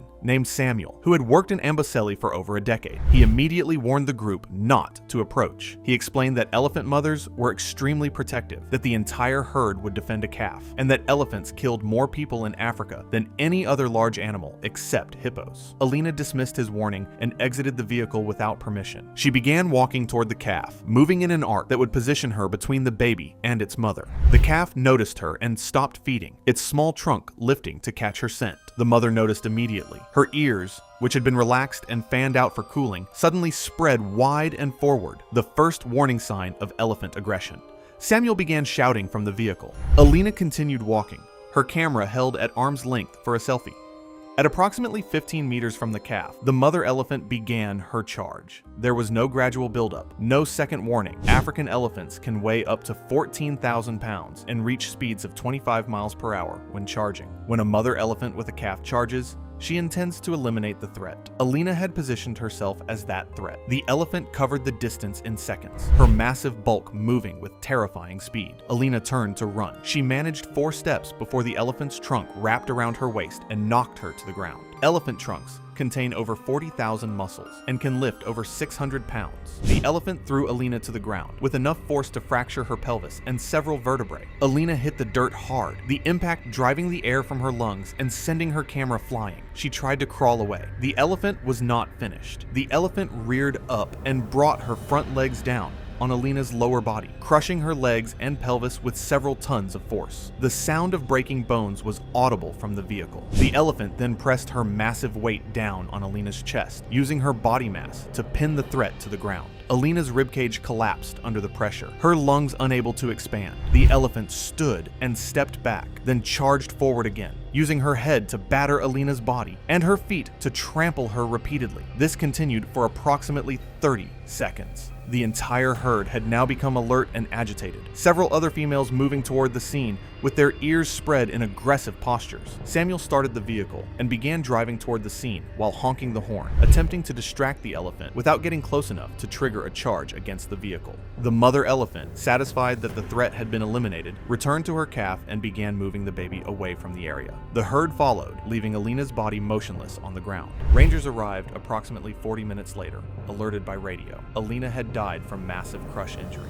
Her pelvis was shattered, her legs were broken in multiple places, her ribcage was collapsed, and her internal organs had suffered catastrophic trauma from the trampling. The cause of death was determined to be asphyxiation from chest compression combined with massive internal bleeding. Amboseli authorities declined to take action against the elephant, noting that the attack was a straightforward defensive response to a direct threat against a calf. Officials emphasized that existing regulations had been perfectly clear and that the regulations had been explained to Alina by Samuel approximately 4 minutes before her death. The video she had been recording during her approach was recovered from her camera, showing the final moments before the elephant charged. It was used by park authorities as a training tool. It was, in this way, the most viewed content she ever produced. It was the 18th of June, 2017, Bridger Teton National Forest, Wyoming. Open alpine terrain, broken up by patches of mixed forest and brush, grizzly bear country, the kind of landscape where you can see a long way in some directions, and nothing at all in others, depending on where the vegetation closes in. Philip Crane was 43. He worked as a high school science teacher in Casper. He had been hiking recreationally for years and had recently completed a wilderness safety course that included bear encounter protocols. He had come away from it confident and well prepared, or at least that was how it felt. He was leading a small group that day and had explained bear behavior at the trailhead before they set out. Let me be fair here. He had just completed a wilderness safety course, but what the course could not prepare him for was what his own body would do in the half second after the first charge stopped. The bear appeared at a distance, open stretch of trail, and began moving toward them. Philip told the group to hold, and they held. The bear came fast, closing the gap in a rush, then stopped somewhere in the range of 10 to 20 meters out. It looked like a bluff charge, close enough to what he had read about that he held his position and did not run. The first phase had gone roughly the way the training described. Not perfectly, but close, enough that he was still standing. Then the tension broke. The adrenaline that had been building through the charge released all at once, and something involuntary came out of him. A short, sharp sound, somewhere between a shout and a laugh. The kind of thing a body produces when it has been braced for impact, and the impact does not arrive. It lasted less than a second. He had not chosen to make it. The bear was already highly aroused from the charge, already at close range, already in the middle of an assessment that had not been resolved. The vocalization may have contributed to what followed, but the bear was already operating at a level of stress and proximity where very little was needed to tip the interaction. What caused the second charge to begin cannot be stated with certainty. What is clear is that it followed almost immediately. The distance was already gone. The bear came to the remaining ground without stopping. The group behind Philip broke and ran when the second charge began. The bear remained fixed on Philip at the closest point. Philip was the nearest target, and the bear reached him. The bear hit Philip and drove him to the ground. It bit into his upper back and shoulder, and the force was immediate and significant. He tried to cover his neck with his arms, but the bear's weight pinned him, and the biting continued across his back and the back of his head before the bear disengaged and moved off. Philip lay on the ground and did not get up. The rest of the group reached the trailhead and reported the encounter. A search response was initiated, and a team followed the trail back into the area. Philip Crane was located near the encounter site. He was alive but severely injured, with deep lacerations and bite wounds across his upper back, shoulders, and the back of his head. He was airlifted to hospital, where he underwent surgery. He survived, but sustained permanent damage to his shoulder and partial hearing loss on one side from the head injuries. Post-incident review noted that Philip had followed correct bear encounter protocol through the first charge. The involuntary vocalization at close range during the assessment phase was identified as a possible contributing factor to the escalation, but reviewers noted the bear had already been in a highly aroused state at reduced distance, and that the interaction may have escalated regardless. The review noted that the group breaking and running during the second charge did not redirect the bear. No fault was identified with the trail operation or the terrain. The bear was not located for removal assessment. The plan accounted for behavior. It was February 17th, 2016. Neptune Islands, South Australia. A shark cage diving vessel running a scheduled excursion at one of the most well-known great white shark sites in the world. The water was cold and clear. A large great white shark, estimated at around 15 feet, had been circling the cage for the better part of the session, passing within inches of the bars on repeated loops. Elliot Grant was 27. He worked in construction and had booked the trip as part of a group holiday with friends. He had no prior experience with large, predatory sharks. He was not there because of a long-held interest in marine life. He was there because it was on his list of things to do that most people would not. His friends were watching from the deck above. But what started as joking among them gradually turned into a cash dare. By the time the bet was made, it had reached $500. The objective was simple. Open the latch, step outside briefly, come back in.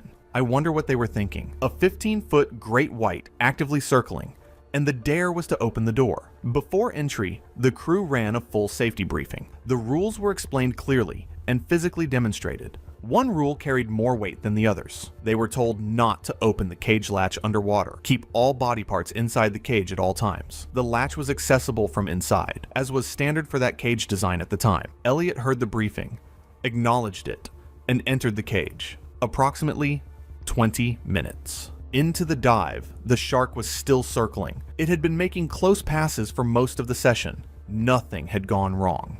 Elliot reached for the latch and opened it himself, the cage door outward. He leaned his upper body outside into open water. His arm was now fully exposed beyond the cage barrier. The shark was a 15-foot great white that had been circling in actively baited water for the better part of 20 minutes. It was not a passive animal waiting to be observed. The moment Elliot's arm was exposed in open water, the animal responded without delay. The bite was single, immediate, and severe. The jaw closed on the exposed arm with a force that severed major vessels instantly. Blood loss began at a rate that nothing on board could address. The crew above saw the breach as it happened, but could not reach him before contact occurred. They pulled him back through the cage opening and onto the vessel as quickly as the injury allowed. He was on deck within minutes. The vessel was miles from shore. What was available on board was not built for vascular trauma at that level. Emergency services were contacted the moment he was out of the water. The bleeding could not be controlled during the transit. Elliot Grant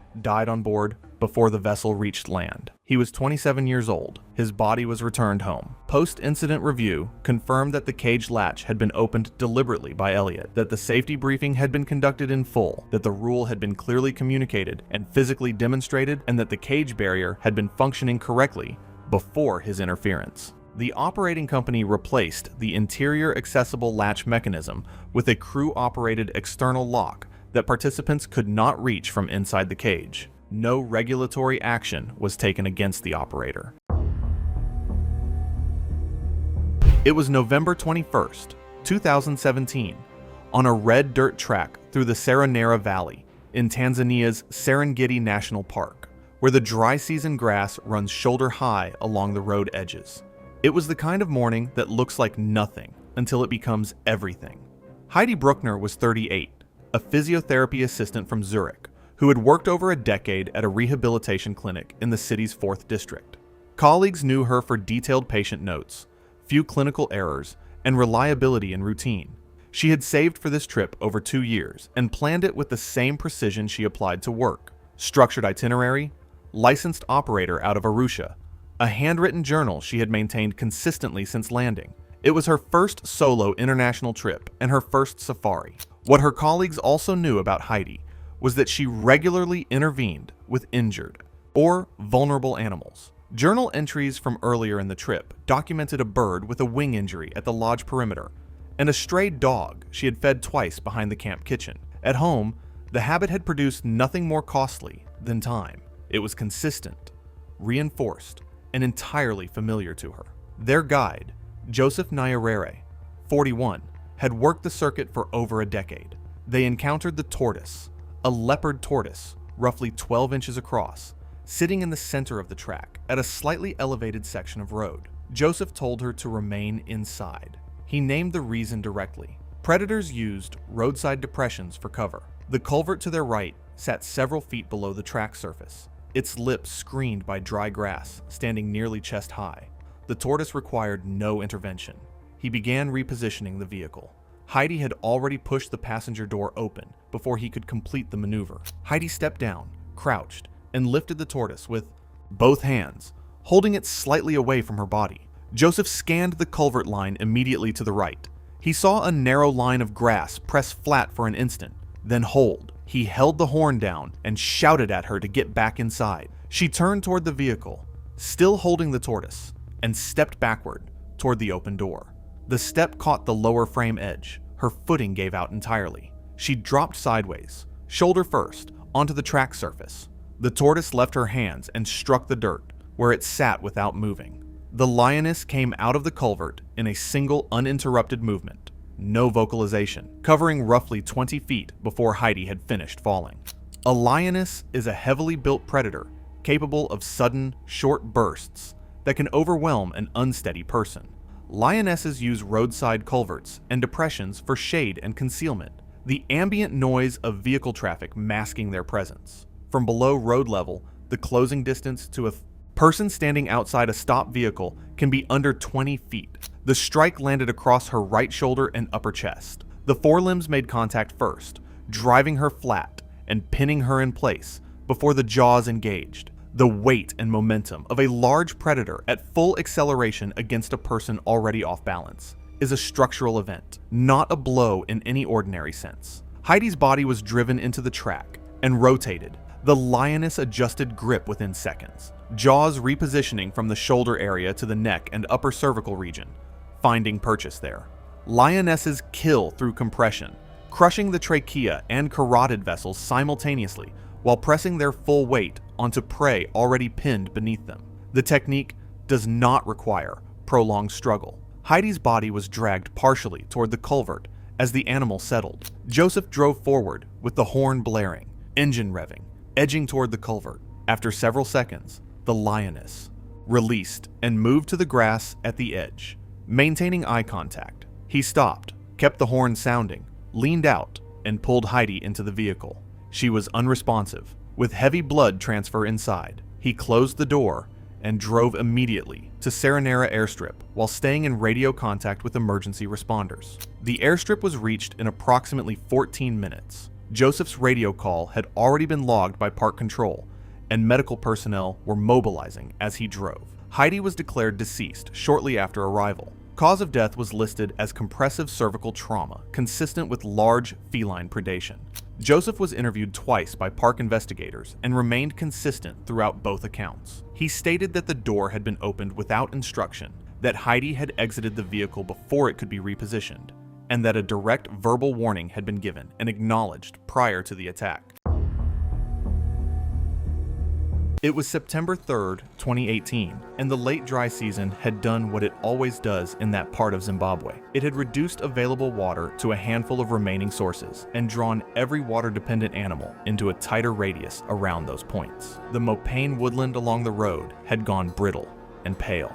Dust came up easily and hung in the heat before settling. Every track through Hwanga showed dense animal sign, because every animal in the region was moving along the same corridors toward the same water. Peter Vos, 47, was a Dutch national and experienced amateur photographer who had invested in professional-grade equipment and treated this trip as an opportunity to produce serious wildlife images. He was traveling as part of a commercially organized convoy moving through the park under licensed guide supervision and had used his telephoto lens throughout the trip from inside the vehicle, the only permitted method in that environment. He had been to Southern Africa twice before. He was not a novice. Rangers had briefed the convoy at multiple points that morning. The briefings were specific.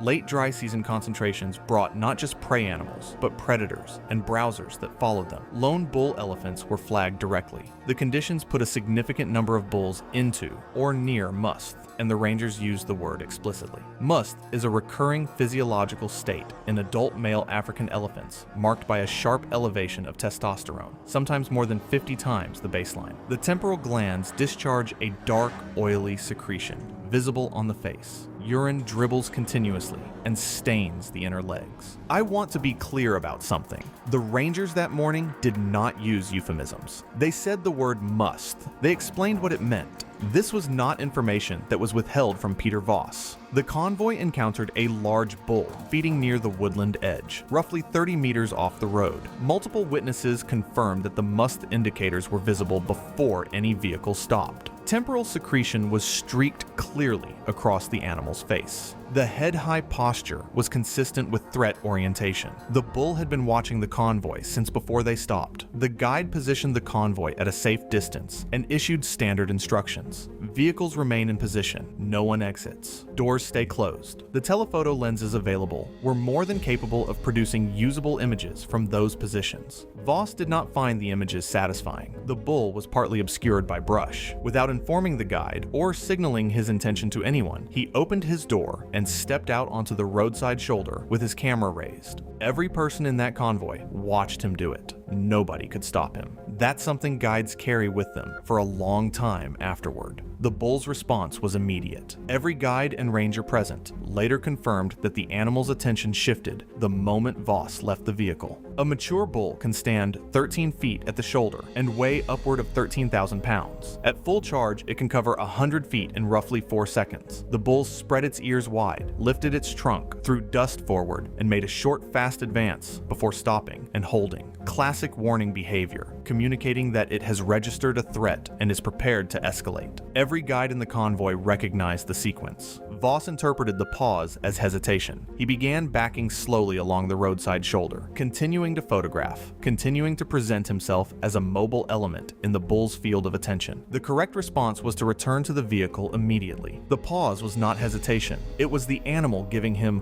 one more interval to make the right choice. He used it to take more photographs. The pause ended. The bull's ears folded flat against its skull. Its body lowered. It broke forward. Voss turned and ran toward the convoy. He lost footing on loose gravel and went down before he reached the nearest vehicle. The elephant reached him within seconds. The initial contact was a strike with the head that drove him into the road surface. What followed was trampling. Peter Voss died from multiple blunt force crush injuries to the chest and skull. He was pronounced dead at the scene. Elephants are the animal most people feel they understand. They seem slow, even gentle in footage. That misreading is itself a kind of danger.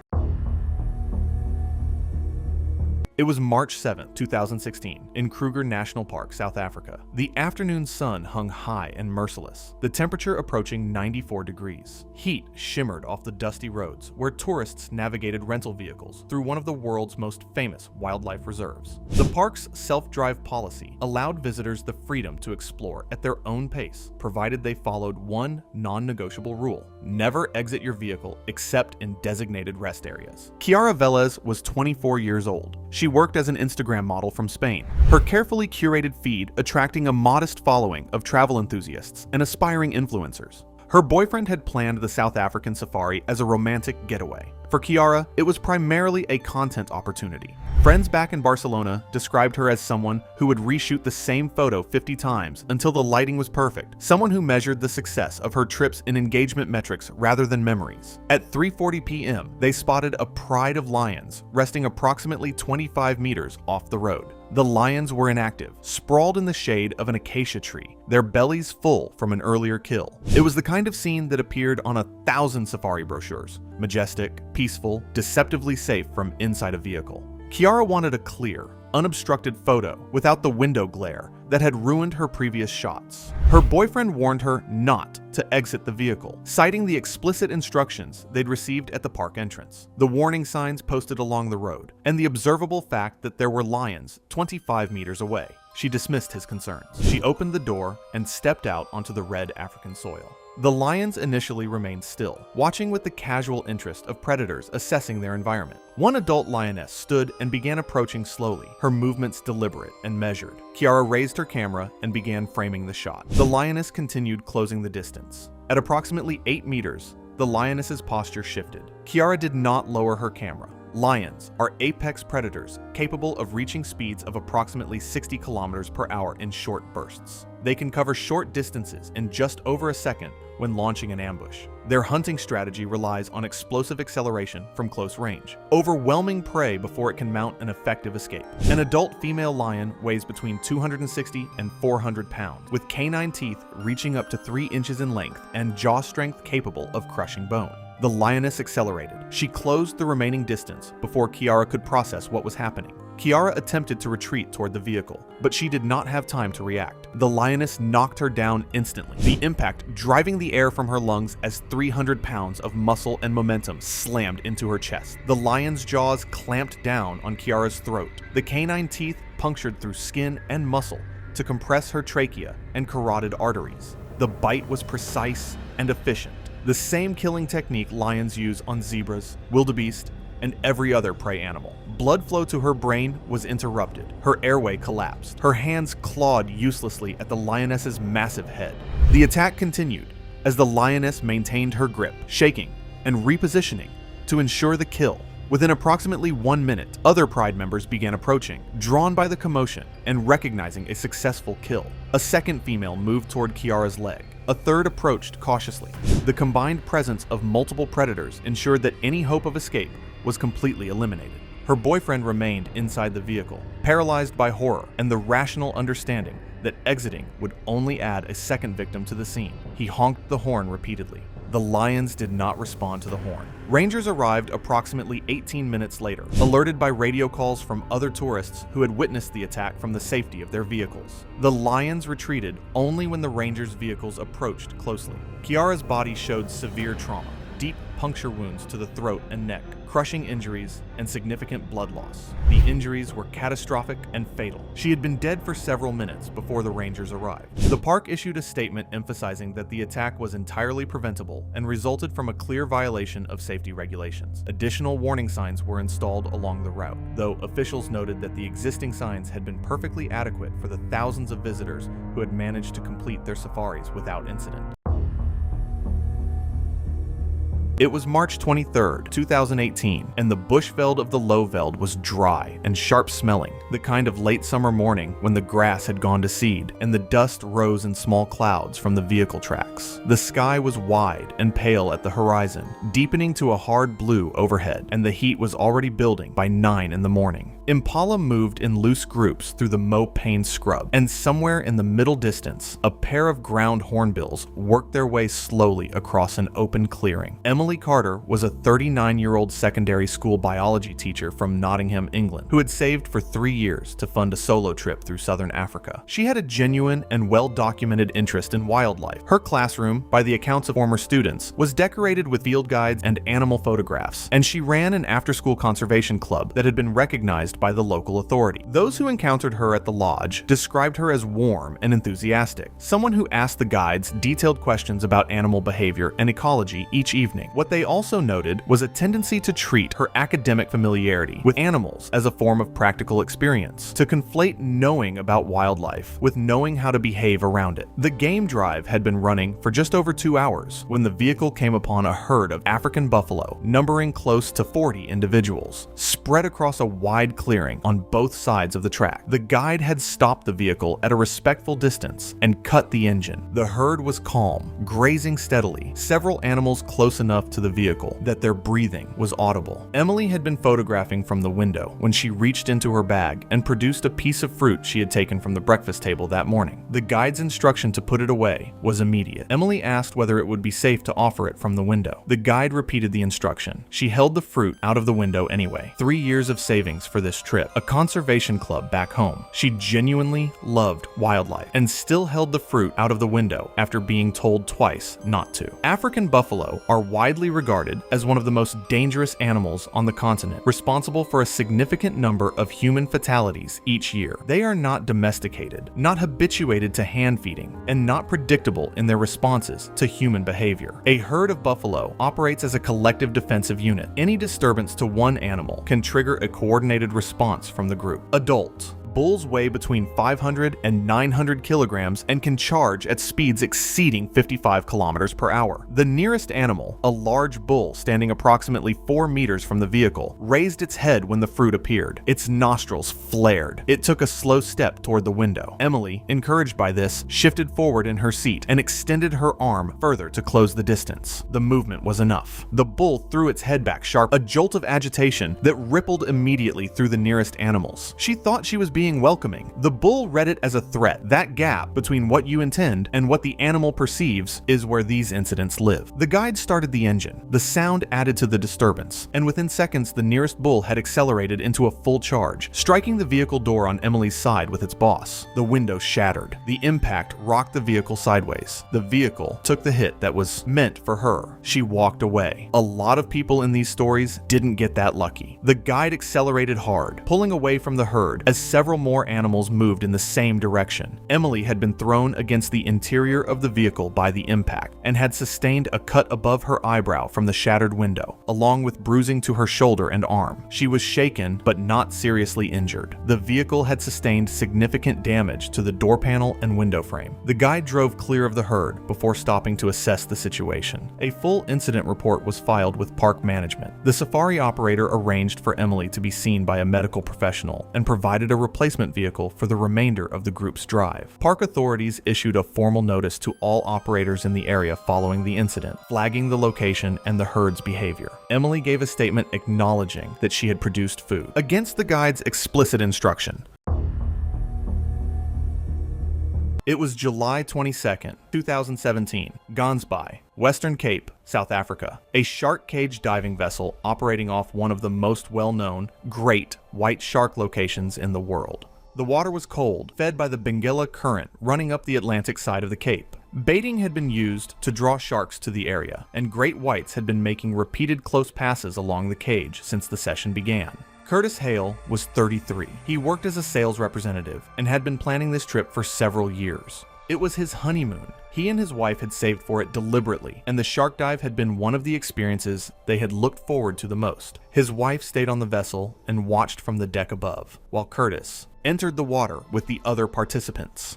Before anyone entered the water, the crew ran a full safety briefing.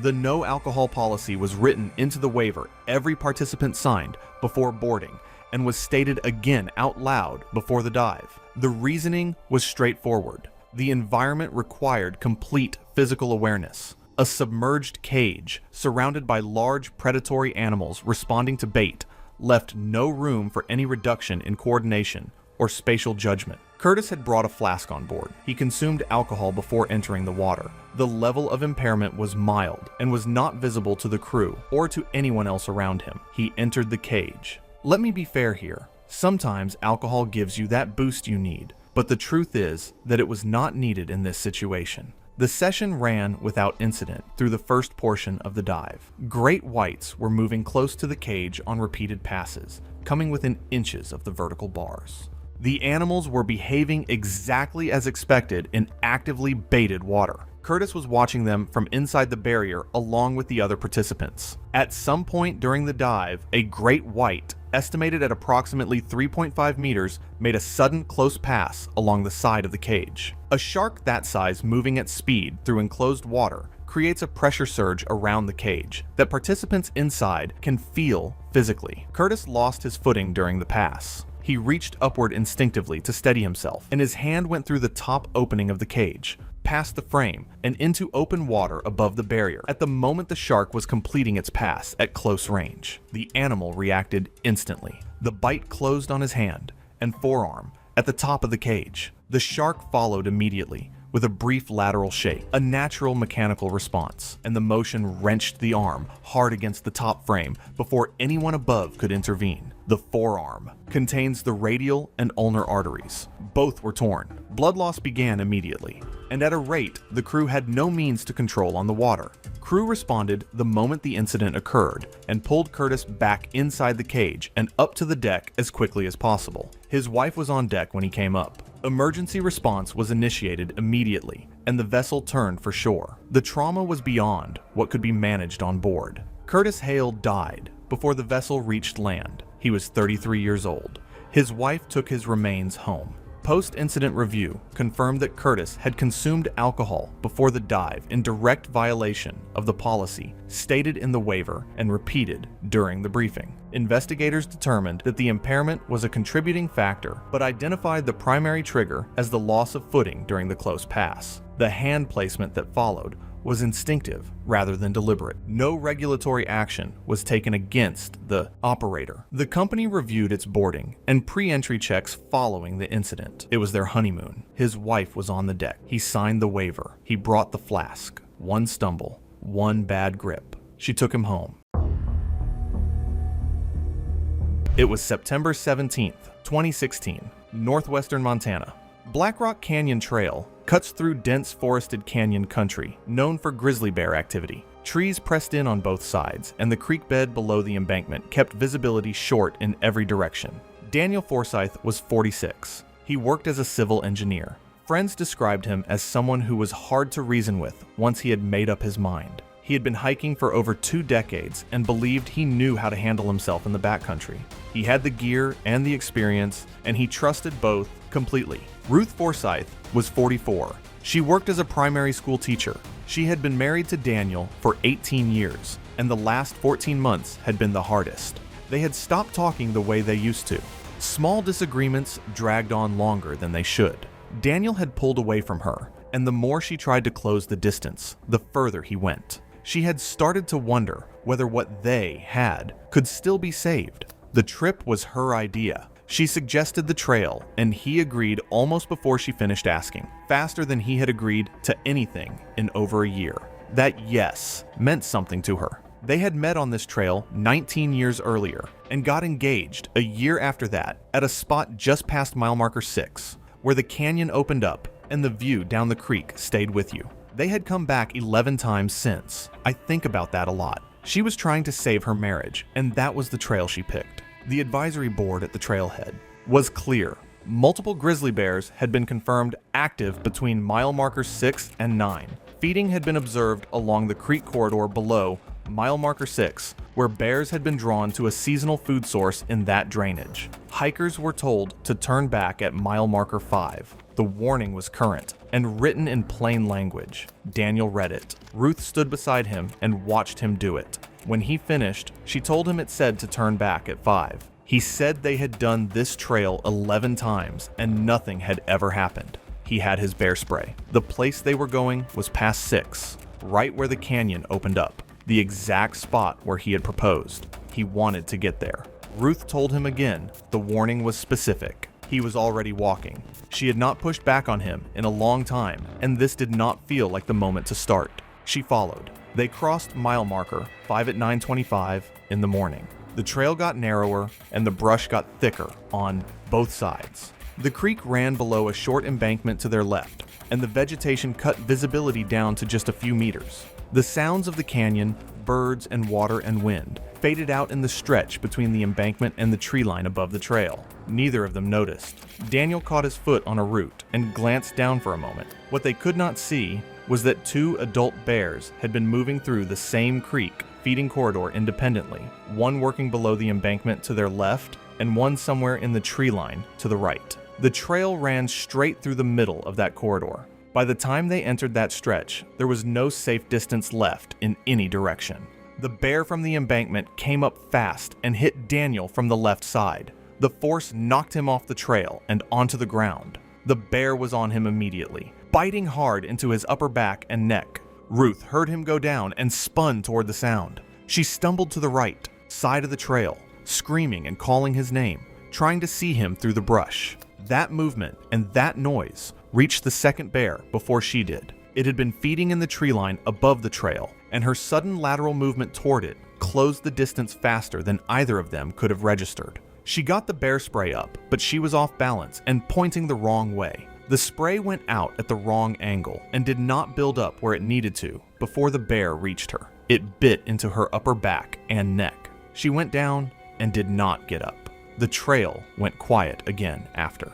Rangers started a search when the couple did not come back when expected, and their car was still at the trailhead after dark. The search team crossed mile marker 5 and found Daniel and Ruth Forsyth on the trail beyond the advisory boundary. The medical examiner recorded the cause of death for both as traumatic injuries to the neck and upper spine from animal attack with associated blood loss. They were 46 and 44 years old. Post-incident findings confirmed the advisory had been accurate and specific at the time they entered the trail. Both names were in the trailhead register signed after the board had been read. The bear spray had been discharged, but the angle and distance at the time of use meant it never reached effective concentration before contact. Tracks from 2 adult grizzly bears were identified, and the disturbance patterns were consistent with separate approach directions along the same feeding corridor. No immediate removal action was deemed necessary. It was February 22nd, 2015, and the delta was flooded. Recent rains had pushed water across ground that had been dry for months, softening the banks into unstable mud and extending the reach of seasonal channels in ways that weren't immediately visible from above. The edges of the flood were deceptive, the boundary between bank and water blurred by silt and submerged vegetation that looked solid and wasn't. Sean Hartley, 36, was an Australian national staying at a private bush lodge in the Delta on the final nights of a 2-week trip through southern Africa. He had arrived with serious photographic intentions and spent his days on guided drives producing images he was satisfied with. What remained on his list were hippos photographed at night beneath moonlight, and he had identified this as a specific goal before leaving for his final evenings at the lodge. The lodge maintained explicit nighttime protocols. Guests were briefed on arrival and reminded at dinner each evening. Movement outside the accommodation area after dark required an armed escort. Crocodiles had been sighted repeatedly near the seasonal flood channels in the days immediately before Hartley's arrival. The restriction applied to all guests without exception.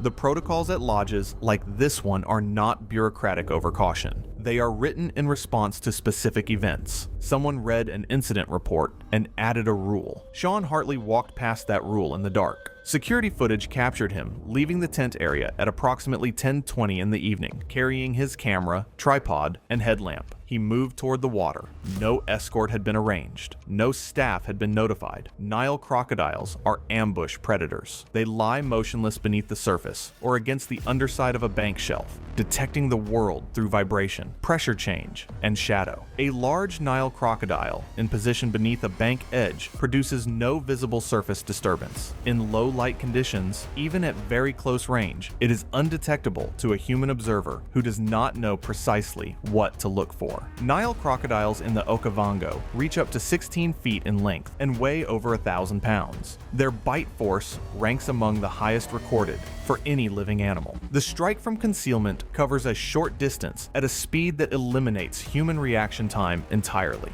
The follow-on behavior, gripping, rotating, and pulling the target into the water, is designed to drown prey before injury becomes the primary cause of death. People always ask what the worst way to go would be. I never answer that question, but I think about Sean Hartley when they ask it. The saturated bank had converted what would have been firm ground into soft mud that provided no reliable traction. Investigators concluded that Hartley had moved past the designated viewing platform and along the bank toward the waterline, searching for a lower camera angle on the water. Tripod leg impressions placed him well beyond the platform's edge, at a point where the bank dropped gradually into the shallows. At approximately 10:40 in the evening, guests in the nearest accommodation reported hearing splashing, followed immediately by a single short sound. It ended almost immediately. Search teams reached the bank within minutes. A tripod stood in the mud near the water's edge with the camera still mounted.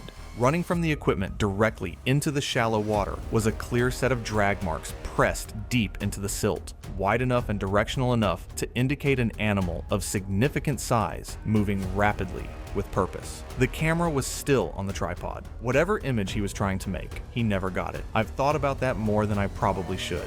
Rangers reconstructed the sequence. Hartley had crouched at the water's edge to compose his frame. Crouching at a bank edge places the upper body over the water and reduces the distance between a person and anything lying below the bank shelf. In that posture, the upper body and face sit within striking range of an animal that had been lying motionless directly beneath. The strike came from less than 2 meters. Sean Hartley drowned. The crocodile initiates submersion immediately upon contact, and the rolling behavior that follows is specifically designed to prevent a prey animal from regaining the surface. Recovery teams located the body downstream the following morning, held against submerged vegetation, some distance from the entry point. It was September 3rd, 2015. Neptune Islands, South Australia. A shark cage diving vessel running a scheduled excursion at one of the most established great white shark dive sites in the world. A research team was on board that day, observing and documenting the behavior of a large female great white estimated at approximately 17 feet. The animal had been present since the session began. Vincent Cole was 39. He ran an adventure travel blog and had built a following around experiences that most people would not attempt. Shark cage diving was not new to him. He had completed 47 prior cage dives across multiple locations and considered himself well beyond the level of a standard participant. He was familiar with procedures, familiar with how sharks moved around cages, and had developed what he believed was a reliable ability to read their behavior from inside. That confidence was not unfounded in a general sense. It was misapplied on September 3rd. Before entry, the crew ran the standard safety briefing. The rules were clear. Stay inside the cage. Follow crew instructions immediately and without question. If a recall is issued, exit without delay.